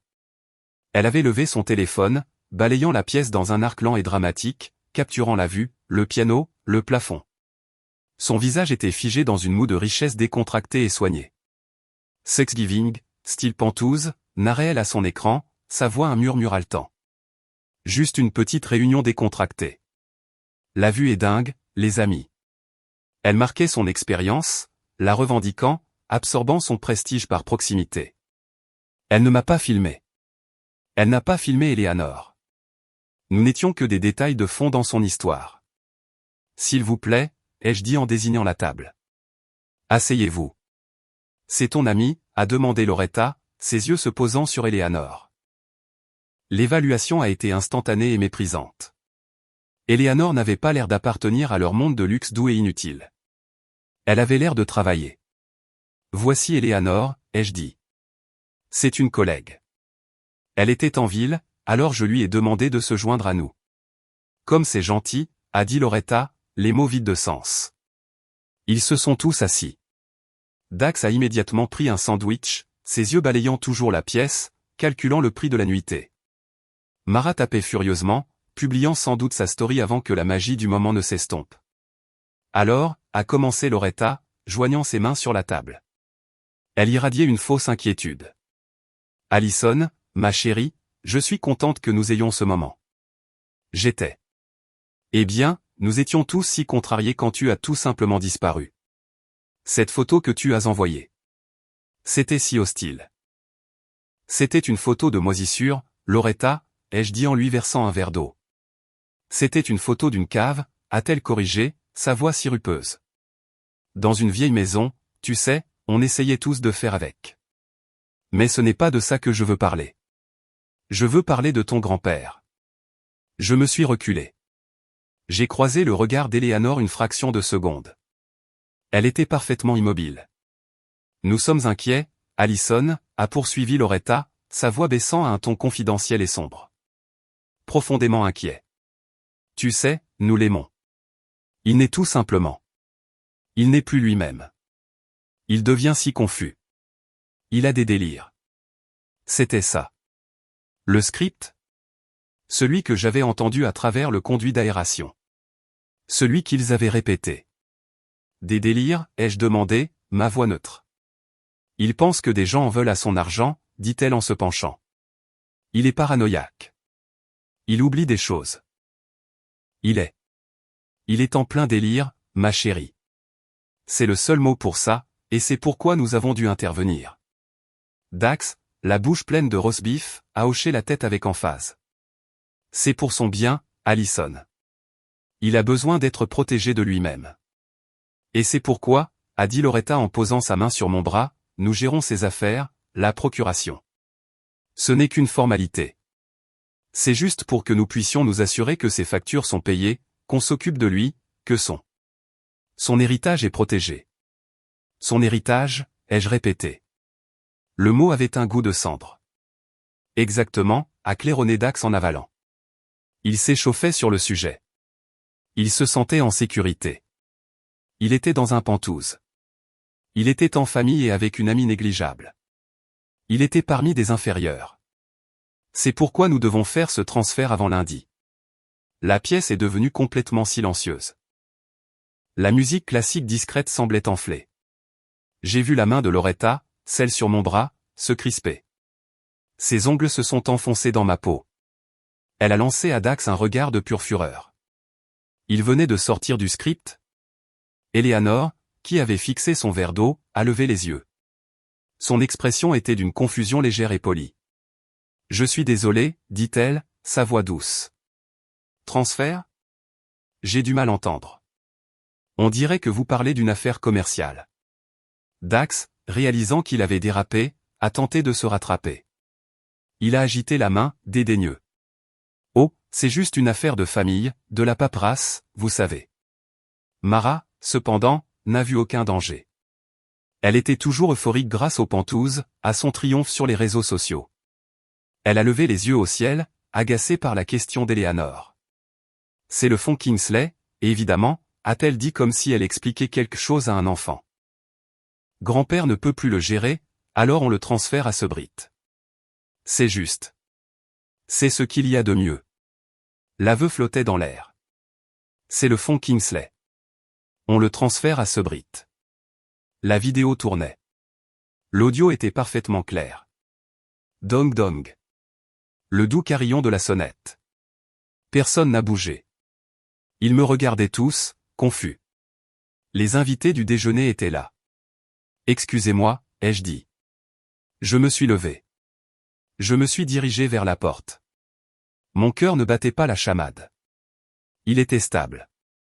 C'était un métronome. Goutte, goutte, goutte. J'ai ouvert la porte. Walter Kingsley se tenait dans le couloir. Il n'était pas fragile. Il n'était pas confus. Il portait un simple costume gris anthracite parfaitement coupé, une chemise blanche et une cravate bleu foncé. Sa posture était parfaite.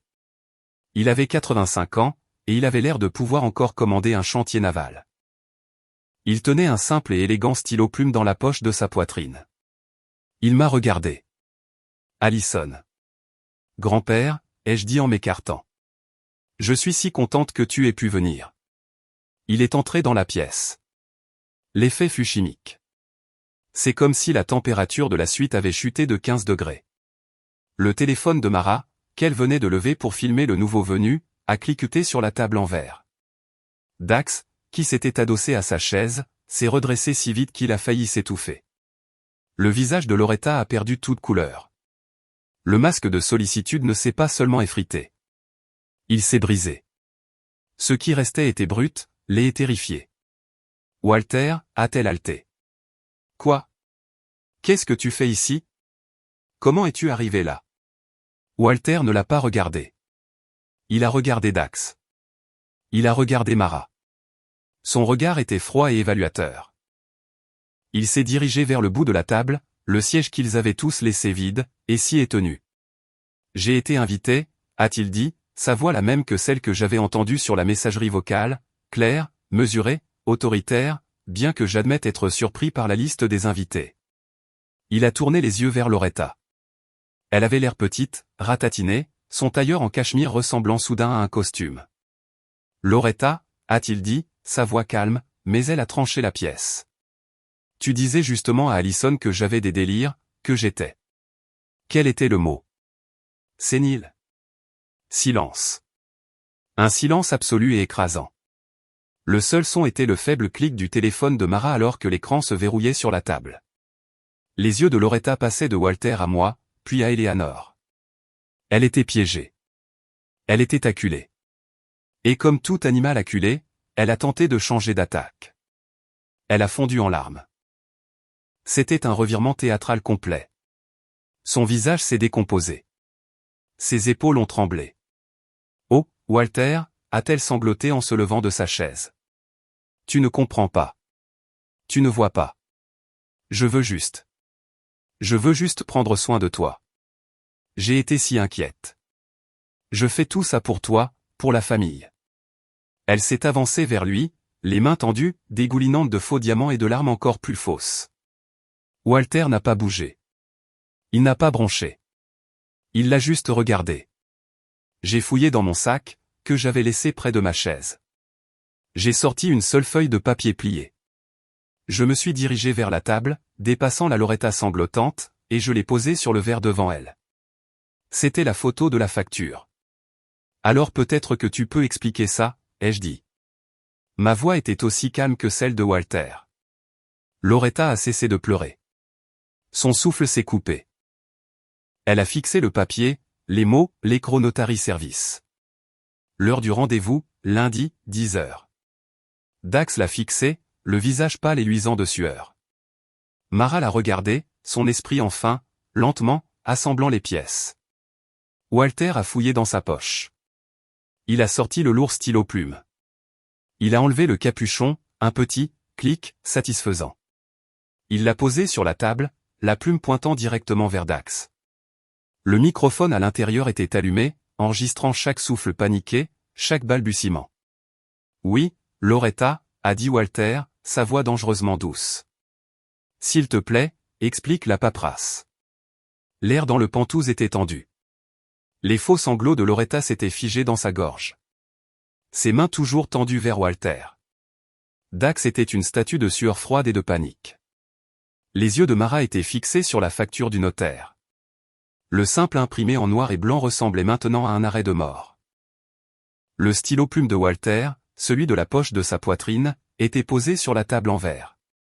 Sa plume pointait directement vers eux. Le microphone à l'intérieur buvait le silence. Le silence fut rompu par le doux carillon de la sonnette. Dong dong. Loretta sursauta comme si un coup de feu avait été tiré. La tête de Dax se tourna brusquement vers la porte. « Je vais ouvrir, dis-je, ma voix calme. J'attends un dernier invité. » Je me suis dirigé vers la porte et je l'ai ouverte. Avery Knox se tenait là, ressemblant exactement à ce que j'avais espéré qu'il ressemblerait. Il n'avait pas sa place. Il portait un blazer en tweed usé, un jean, et tenait un gobelet de café en papier froissé. Il ressemblait à un universitaire pressé, pas à un expert judiciaire de l'État. « Allison, salut, dit-il en me faisant une accolade rapide et maladroite. « Désolé, je suis en retard. Le trafic sur le pont était un cauchemar. J'ai raté le déjeuner ? Avery, timing parfait, dis-je en le faisant entrer. Tout le monde, voici mon vieil ami, Avery Knox. Avery, voici ma famille. Ma tante, Loretta, mes cousins, Mara et Dax. Personne ne dit bonjour. Il fixait cette nouvelle variable inconnue. Salut tout le monde, dit Avery, agitant une petite main nerveuse. Il se tourna vers moi. Alors, j'ai apporté ce truc que tu m'as demandé de regarder, ce document hypothétique. Il fouilla dans sa veste en tweed et en sortit un document d'aspect officiel plié et agrafé à un dossier manille. Oh, bien, dis-je. Eleanor, c'est pour vous. Avery, jouant son rôle à la perfection, tendit le dossier non pas à moi, mais à l'avocate. Vous devez être l'avocate dont Allison a parlé. C'est probablement plus pour vos dossiers. C'est l'analyse comparative. C'est. Eh bien, c'est assez clair et net. Qu'est-ce que, lança Dax. Sa voix était trop aiguë. C'est qui, ce type? Eleanor Pike ne répondit pas. Elle avait déplié le document, ses yeux balayant la page, son expression cliniquement neutre. Merci, monsieur Knox. C'est exactement ce dont nous avions besoin. Elle leva les yeux, son regard se posant sur Dax. Monsieur Knox travaille au bureau de vérification des signatures de l'État. Il vient de fournir un rapport certifié. Elle tourna le document pour qu'ils puissent tous le voir. Même de l'autre côté de la table, l'encre rouge était visible. La signature électronique utilisée pour ouvrir le compte du Subrit Trust, dit Eleanor, sa voix tranchant la pièce. Celle déposée au nom de Walter Kingsley, a été officiellement signalée. C'est une non-concordance à 100% avec les signatures légales vérifiées par l'État de monsieur Kingsley. Le rapport confirme que c'est, et je cite, une contrefaçon par scan et calque haute résolution, un crime de classe B. Je crois que le système a déjà placé une alerte rouge sur le compte. Le visage de Dax, qui avait été pâle, devint d'un blanc verdâtre et cireux. C'est. Ce n'est pas possible, balbutia Loretta, ses yeux passant de Walter au rapport. C'est un mensonge. Walter. Walter voulait que je l'aide. Il m'a donné la permission. Il est confus. Il ne se souvient pas, c'est ce qu'il voulait, Loretta, demanda Eleanor Pike. Sa voix était dangereusement douce. Elle ouvrit son ordinateur portable, celui qui était resté dormant sur la table. Elle le tourna pour leur faire face. L'écran était noir, ne montrant qu'une seule icône de fichier. Preuve-bacave.mp3, vous semblez très clair sur son état mental, dit Eleanor. Voyons à quel point vous êtes clair sur le vôtre. Elle appuya sur la barre d'espace. Le son qui remplit le pantouse de plusieurs millions de dollars n'était pas de la musique classique. C'était le son de ma prison. Le bruit sourd et creux du chauffe-eau. Le goutte à goutte incessant du tuyau. Et puis la voix de Dax, capturée dans un audio haute fidélité parfait, claironnant avec une arrogance ivre. C'est absolument infaillible, Loretta. Je t'ai dit que Graham a les documents de la procuration prêts pour lundi. Une fois que Walter signe, c'est fait. Qu'est-ce que c'est, murmura Mara, sa main volant à sa bouche. Qu'est-ce que c'est, ce goutte à goutte? La voix de Loretta, vive et conspiratrice. Es-tu sûr qu'il signera? Dax, riant. Il signera. Tu le prépares depuis des mois, en lui disant qu'il perd la tête. Il te fait confiance. Il pense que tu es la seule à veiller sur lui. Il signera juste pour que tu te taises. Et dès qu'il le fera, le Subreddit Trust est activé, sous ton contrôle. J'ai regardé le visage de Loretta. Elle ne respirait pas. Elle fixait l'ordinateur portable comme si c'était une bombe. L'enregistrement continua. La dernière pièce à conviction fatale. La voix de Dax, euphorique à l'idée du butin. On parle d'1 milliard, Loretta. Facile. 1 milliard.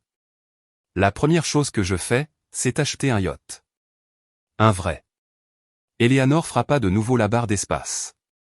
Le son se coupa. Le silence qui inonda la pièce était absolu. Il était suffocant. Le goutte à goutte du tuyau semblait résonner dans le vaste espace vide, un fantôme de leur culpabilité.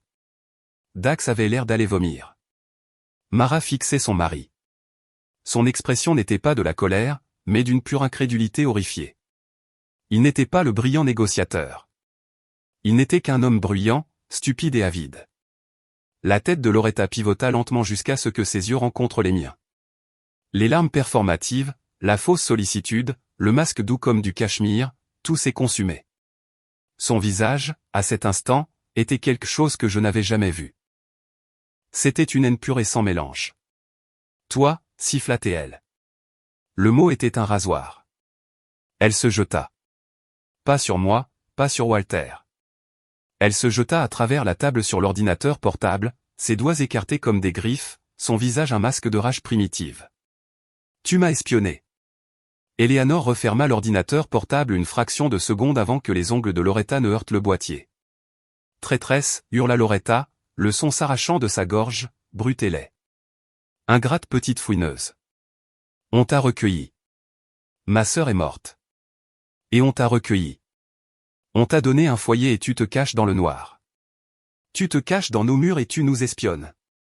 Je n'ai pas bougé. Je n'ai même pas bronché. Je suis resté là et j'ai laissé ces mots, ces vrais mots, me frapper. La voix de Walter a traversé son cri. Elle n'était pas forte, mais elle était finale. Elle ne s'est pas cachée, Loretta, a-t-il dit. C'est toi qui l'Y a mise. Il marqua une pause, laissant les mots atterrir. Elle n'est pas la traîtresse. Tu ne l'as pas démasquée. Tu t'es démasqué toi-même. Ce fut le coup qui brisa Dax.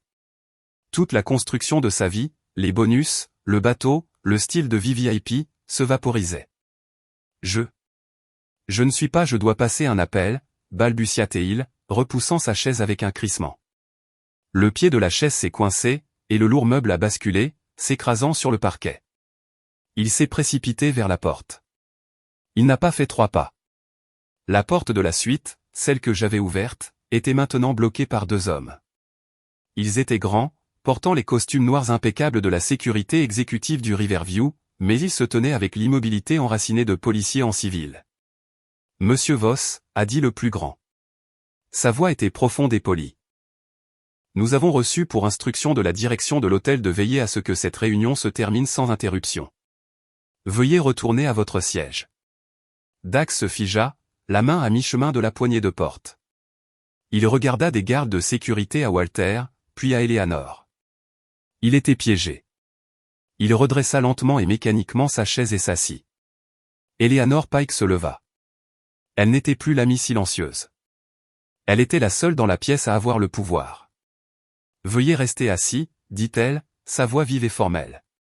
Nous avons quelques derniers points à l'ordre du jour.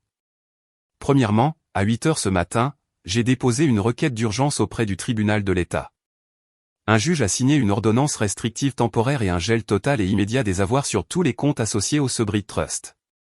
Le juge a également gelé tous les comptes personnels et professionnels appartenant à Loretta Voss, Dax et Mara. Vos signatures ne valent rien. Votre accès a disparu. Toute tentative de déplacer ne serait-ce qu'un seul dollar entraînera une accusation immédiate d'outrage au tribunal et une arrestation. Vous ne pouvez pas, gémit Mara. La réalité finissait par percer son brouillard de réseaux sociaux.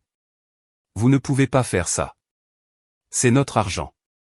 C'est de l'argent de famille. Non, Mara, a dit Walter. Il a contourné la table et est venu se tenir à côté de moi. Il a posé sa main sur mon épaule. C'était un geste simple et solide, un transfert de pouvoir. Ce n'est pas le cas. C'est le fonds de bienfaisance Kingsley et il était destiné à la famille pour faire du bon travail, pour construire des choses utiles pour des générations. Vous trois, vous l'avez vu comme un billet de loterie gagnant. Vous l'avez vu comme un yacht. Son regard les balaya. Ses yeux remplis non pas de rage mais d'une profonde et lasse déception. C'est pourquoi, a-t-il poursuivi, avec effet immédiat, j'active la clause de succession de la fiducie. Je démissionne de mon poste de fiduciaire. Le conseil a été informé ce matin. Alison Barnes est la nouvelle administratrice et fiduciaire unique du Kingsley Trust et de tous ses actifs. Ce fut le vrai coup. Pas la police, pas le gel des avoirs. Le visage de Mara se décomposa. C'était la véritable humiliation finale. L'habitante de la cave, la parente pauvre, la petite travailleuse à but non lucratif, moi. Je contrôlais maintenant tout. Non, a-t-elle crié en se levant d'un bond. Le son était aigu et mince. Non, tu ne peux pas. Tu l'as toujours plus aimé. Tu l'as toujours préféré. Elle t'a empoisonné. Elle t'a dupé. Elle a menti. Elle n'a pas eu à le faire, a dit Walter, sa voix plate. J'ai choisi la personne qui construit des logements abordables, pas celle qui rêve de bateaux de luxe. J'ai choisi la personne qui comprend à quoi sert l'argent. J'ai choisi la personne qui, lorsqu'elle est enfermée dans une cave froide et humide, ne panique pas, mais écoute. Je choisis les gens qui respectent les limites. Mara, tu ne sais même pas ce que ça veut dire. C'était fini. Le grand et violent braquage qu'ils avaient prévu était terminé. Eleanor Pike, son visage impassible, a pris son téléphone portable personnel. Elle a appuyé sur un seul numéro de ses favoris. C'est Pike, a-t-elle dit. Sa voix était purement professionnelle. La réunion est terminée. Les aveux ont été enregistrés. Les sujets sont sécurisés et coopératifs. Vous pouvez envoyer l'équipe. Elle n'appelait pas le 911. Elle appelait le bureau du procureur, l'unité des crimes économiques qui était déjà dans le bâtiment, en attente. J'ai fait un demi-pas en arrière, m'éloignant de la table. Ma partie était terminée. Je n'étais pas le bourreau. Je n'étais pas le juge. J'étais le chef de projet. Et cette phase du projet était terminée. Le système judiciaire pouvait s'occuper de la démolition. Je les ai regardés. Les trois personnes qui, moins de 24 heures auparavant, m'avaient rejeté comme un déchet humain. Ils ne criaient pas. Ils ne pleuraient pas. Ils étaient simplement brisés. Loretta s'était effondrée sur sa chaise. Elle fixait ses mains, son visage flasque, le maquillage coulant entraînait pas les salles sur ses joues. Dax était assis parfaitement immobile, la mâchoire serrée, un muscle sautant dans sa joue. Il fixait le mur, voyant, j'imagine, l'intérieur d'une cellule de prison. Et Mara. Elle était toujours debout, son téléphone sur la table, son visage un masque d'incrédulité creuse.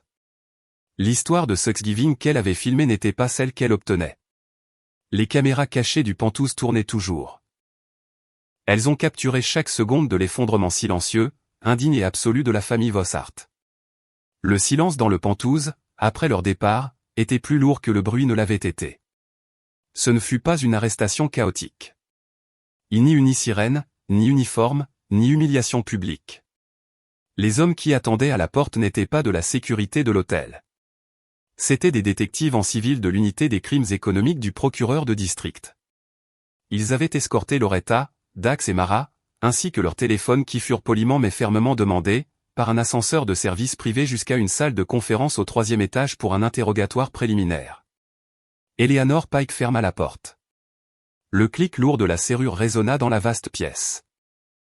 La seule preuve de la confrontation était la chaise renversée, couchée sur le côté comme une victime, et le téléphone abandonné de Mara, qui s'était allumé puis éteint sur la table en verre. Avery Knox, son rôle d'ami confus terminé, avait déjà fait sa déclaration au détective et était parti discrètement. Eleanor s'assit. Elle regarda son ordinateur portable, le visage impassible. Le bureau du procureur de district, dit-elle comme si elle dictait une note, ouvre une enquête formelle pour complot en vue de commettre une fraude électronique, utilisation frauduleuse d'une signature électronique et complot en vue de frauder une fiducie caritative. Votre fichier audio, combiné au rapport de Monsieur Knox, leur a donné une cause probable complète pour agir immédiatement. Walter n'avait pas bougé. Il se tenait au bout de la table, la main posée sur le dossier de la chaise. Il regarda les sandwichs à moitié mangés. Ils seront libérés ce soir, dit-il. Ce n'était pas une question. Oui, dit Eleanor. Ils seront inculpés, probablement d'ici demain matin, mais ils seront libérés sur parole. C'est un crime en col blanc, pas un crime violent. Le risque de fuite est faible, d'autant plus que j'ai déjà gelé tous leurs avoirs. Ils ne peuvent même pas acheter un billet de bus pour quitter la ville en ce moment. Le directeur de l'hôtel appela le téléphone d'Eleanor, pas le mien. Sa voix était polie, aseptisée et profondément concernée. Il s'excusa pour la dynamique familiale malheureuse et voulut savoir si le groupe de Monsieur Kingsley avait besoin de quoi que ce soit d'autre. La discrétion de l'hôtel était absolue. Pour le Riverview Summit, un déjeuner de famille tranquille avait eu lieu, rien de plus. Quand Eleanor eut fini, Walter me regarda. Le contrôle de fer qu'il avait maintenu avait disparu, remplacé par une lassitude profonde qui s'installa dans les rides autour de ses yeux. Il ressemblait pour la première fois à un homme de 85 ans. « Allison, dit-il, sa voix calme. Ayons un vrai Thanksgiving. » Il prit le téléphone de l'hôtel. Il ne commanda pas de sandwich. Il commanda une petite dinde rôtie, des légumes racines et une bouteille de Cabernet Sauvignon, un repas privé, sans fanfare, sans étrangers, sans faux-semblants. Nous nous sommes assis sur le canapé, pas à la table d'interrogatoire en verre. Le soleil se couchait, et les lumières de la ville commençaient à scintiller, 48 étages plus bas. Nous avons mangé en silence, la nourriture simple et chaude. Tu savais, ai-je dit après un long silence. Tu savais qu'ils étaient comme ça. Walter fit tourner le vin dans son verre. Je le soupçonnais, dit-il, c'est pourquoi je suis devenu pauvre. C'était le test le plus efficace que j'ai jamais conçu. J'ai vendu les chantiers navals il y a des décennies, Allison. L'argent est resté là, à fructifier, géré par des gens bien plus intelligents que moi. Mais pour la famille, j'étais Walter, le vieil homme vivant d'un revenu fixe dans une résidence pour personnes âgées. Loretta était si gentille, m'offrant de l'aide pour mes factures. Elle n'a jamais su que c'était moi qui payais pour elle. Il laissa échapper un long soupir. La cupidité est une enzyme simple. Elle est inerte jusqu'à ce qu'elle détecte une faiblesse. Ma pauvreté était la faiblesse. J'ai observé comment il te traitait, Allison. Tu étais le groupe de contrôle. Tu étais la parente pauvre, tout comme moi. Et tu n'as jamais demandé un centime. Tu as construit ta propre vie. Tu as construit des choses qui comptent. Eux. Ils ont juste vu deux vieilles personnes inutiles se tenant entre eux et un yacht. La franchise de ces propos, le calcul froid me serra l'estomac. Mais c'est ta famille. C'était la sœur de ma mère.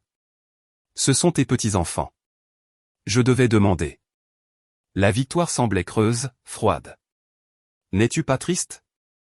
Walter regarda par la fenêtre le vaste port sombre. Je suis triste, dit-il, sa voix à peine un murmure. Mais je ne suis pas aveugle. La tristesse est un sentiment, Allison. L'aveuglement est un choix. Je serais plus triste si je les avais laissés réussir. Je serais plus triste s'ils avaient pris l'héritage que ta grand-mère et moi avons construit et l'avaient jeté à l'océan. Tout ça parce que j'étais trop sentimental pour voir la vérité.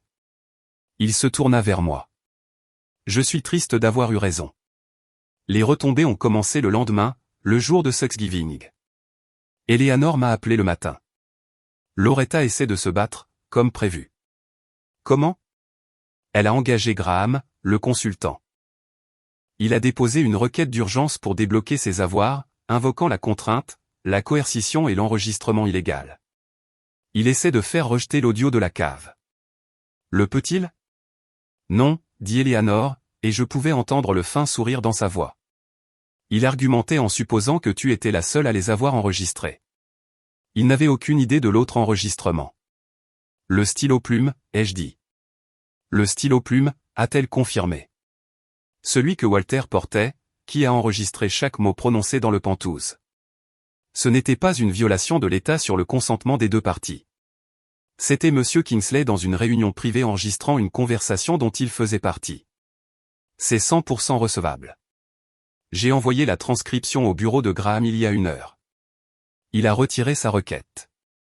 La deuxième vague de conséquences n'était pas légale. Elle était sociale. Je me suis connecté à mes réseaux sociaux. Une curiosité morbide m'attirait. Mara avait déjà posté. C'était un selfie en noir et blanc. Ses yeux artistiquement floutés par les larmes.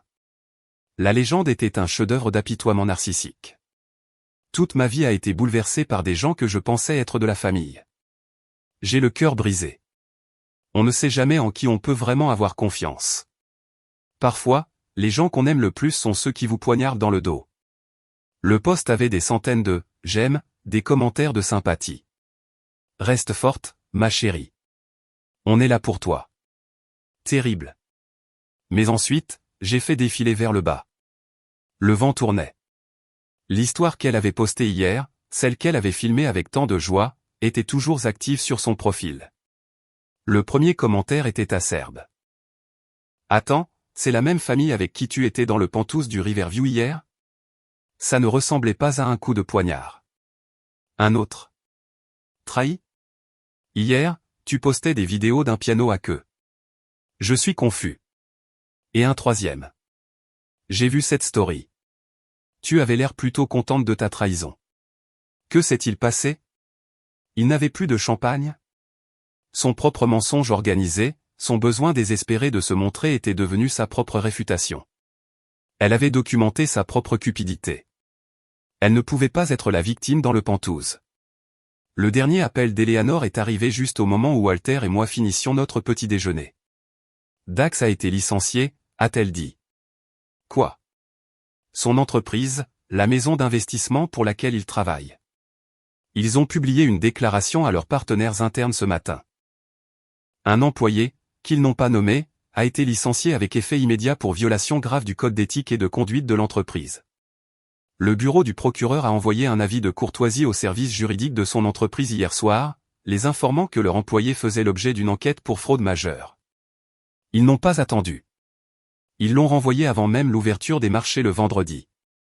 Le bonus de Dax, les 6 chiffres, le yacht, tout avait disparu. Le calme dans la pièce était absolu. C'était un grand ménage. Walter, ai-je dit en me tournant vers lui. Les enfants de Mara, ils ont 10 et 8 ans. Ils n'ont rien à voir avec ça. Je sais, a-t-il dit, le visage sombre. En tant que premier acte en tant que fiduciaire, ai-je dit, ma voix se durcissant. Je veux qu'Eleanor établisse une nouvelle fiducie éducative, séparée et protégée. Utilisez les fonds Kingsley. Ce sera pour eux et pour eux seuls. Leurs parents ne pourront pas y toucher. Les créanciers de leurs parents non plus. Elle sera gérée par un tiers indépendant. Ils ne souffriront pas de ça. Ce n'est pas le but. Walter a hoché la tête, un air de profond soulagement sur son visage. C'est la bonne décision, Allison. C'est précisément la bonne décision. Eleanor, qui était toujours en ligne, a acquiescé. Je rédigerai les documents aujourd'hui. C'est une sage précaution. Elle a fait une pause. Et sur cette note, j'ai une précaution de plus pour vous. Qu'est-ce que c'est? Loretta, Dax, Mara, ils ne sont pas seulement en colère.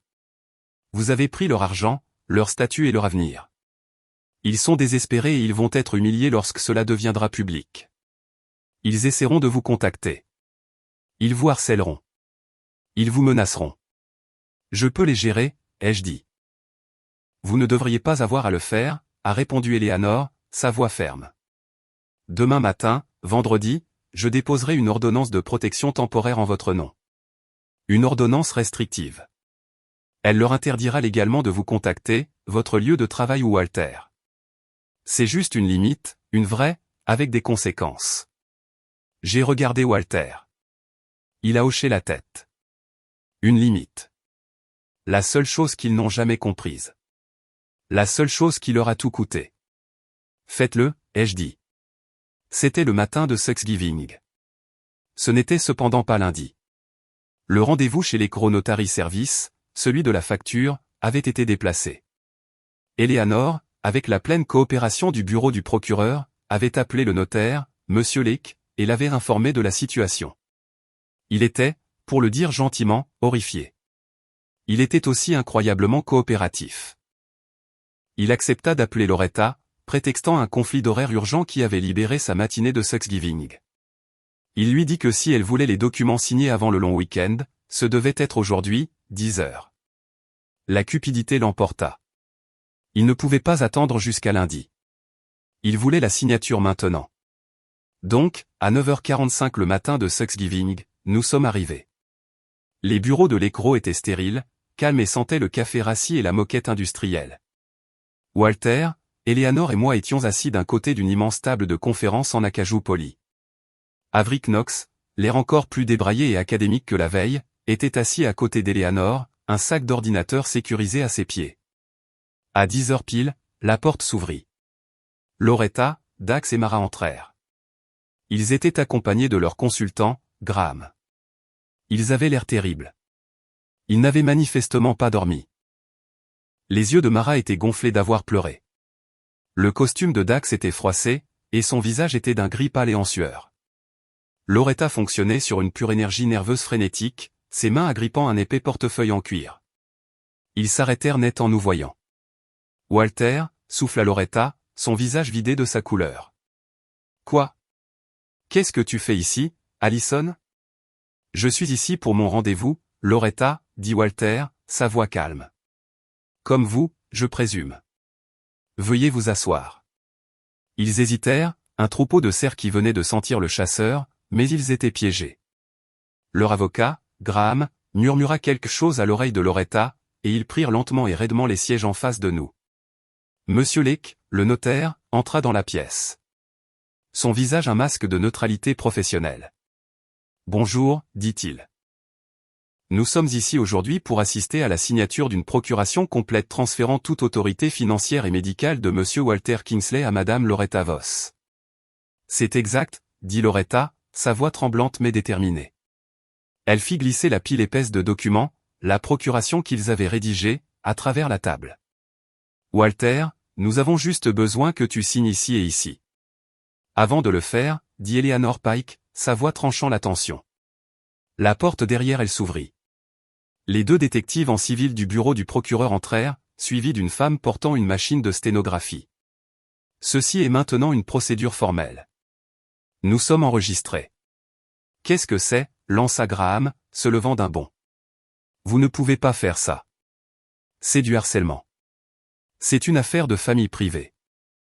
Ce n'est plus une affaire de famille, dit le détective principal, depuis que vous avez déposé une signature électronique falsifiée auprès du Subrit Trust. Veuillez vous asseoir, monsieur Graham. Graham s'assit. Avery Knox ouvrit son ordinateur portable et le connecta au grand moniteur sur le mur. Monsieur Lake, Madame Voss, je m'appelle Avery Knox. Je travaille au bureau de vérification des signatures de l'État. Nous avons été alertés d'une divergence au nom de Monsieur Kingsley. Loretta se mit à trembler. Il est confus. Il est vieux. Il ne signe pas de manière cohérente. C'est faux, dit Avery. Il cliqua sur un bouton. Une image haute résolution de la signature du permis de conduire de Walter apparut. Voici l'exemplaire de l'état d'il y a 2 ans. Il cliqua à nouveau. Son passeport d'il y a 4 ans. Clic, ses précédentes déclarations de revenus. Une douzaine de signatures défilèrent à l'écran, toutes identiques, fortes et claires. Et voici, dit Avery, la contrefaçon que vous avez déposée à la banque. La signature maladroitement tracée apparut. C'était une caricature à côté des vrais. C'est une non-concordance à 100%, un scan et calque. Le récit selon lequel Monsieur Kingsley est confus ou que la confusion est la base légale de votre procuration, et ce récit est maintenant officiellement démystifié. Walter se pencha en avant. Il prit un stylo sur la table avec une main qui ne tremblait pas. Il signa son nom sur une feuille de papier vierge. La signature était parfaite, identique aux exemplaires. Il poussa le papier vers Loretta. Le détective s'avança. En plus de la contrefaçon, dit-elle, nous avons plusieurs enregistrements audio. Elle joua le premier, celui du stylo de Walter, dans le penthouse. La voix de Loretta, sanglotante. Je veux juste prendre soin de toi. Je fais tout ça pour toi. Ma voix, calme et froide. Alors peut-être que tu peux expliquer ça. Le son de la facture heurtant la table. Le détective joua le deuxième fichier. La cave. Le goutte. Goutte. Goutte.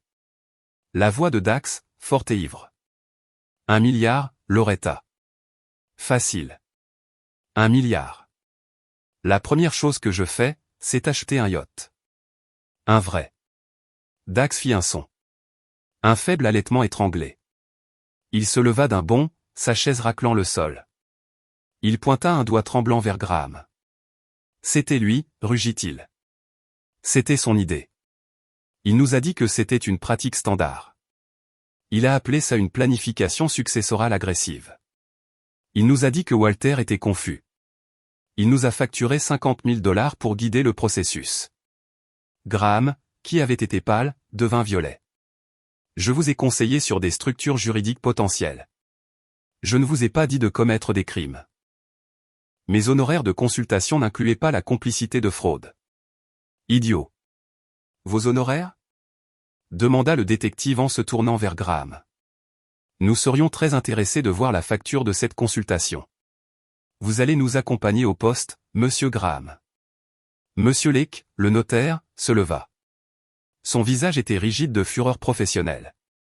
L'Ecro Notary Service refuse par la présente d'authentifier ces documents ou tout autre présenté par ces parties. Je dépose un rapport immédiat de tentative de fraude notariale, de complot et de coercition de personnes âgées. Cette réunion est terminée. Sortez de mon bureau. Tout s'est effondré en moins de 5 minutes. Dax a été menotté. Vous êtes en état d'arrestation pour complot en vue de commettre une fraude électronique, a dit le détective. Loretta et Mara n'ont pas été menottés. Pas encore. Vous deux, a dit le détective, vous allez venir avec nous. Vous serez traités et un juge déterminera les conditions de votre surveillance judiciaire cet après-midi. Loretta a finalement craqué. La haine, la cupidité, l'arrogance. Tout s'est dissous, laissant un noyau pathétique et pleurant. Non, s'il vous plaît, a-t-elle supplié, ne regardant pas la police, mais Walter. Walter, s'il vous plaît. C'est Thanksgiving. C'est la famille. Nous pouvons arranger ça. Nous pouvons juste régler ça en interne. S'il te plaît, Walter, ne les laisse pas faire ça. Walter regarda sa belle-sœur. Son visage était un masque de tristesse froide et profonde. Tu avais le choix, Loretta, a-t-il dit. À chaque étape, tu as choisi de mentir. Tu as choisi de voler. Tu as choisi d'enfermer ma petite fille dans une cave. Tu as déjà fait ton choix. Tu as choisi ça. C'est ça, en interne. Ils furent emmenés. La pièce était silencieuse. Eleanor Pike se tourna vers moi. Elle ouvrit sa propre mallette, la vraie. Elle en sortit un lourd portefeuille relié en cuir et le posa devant moi.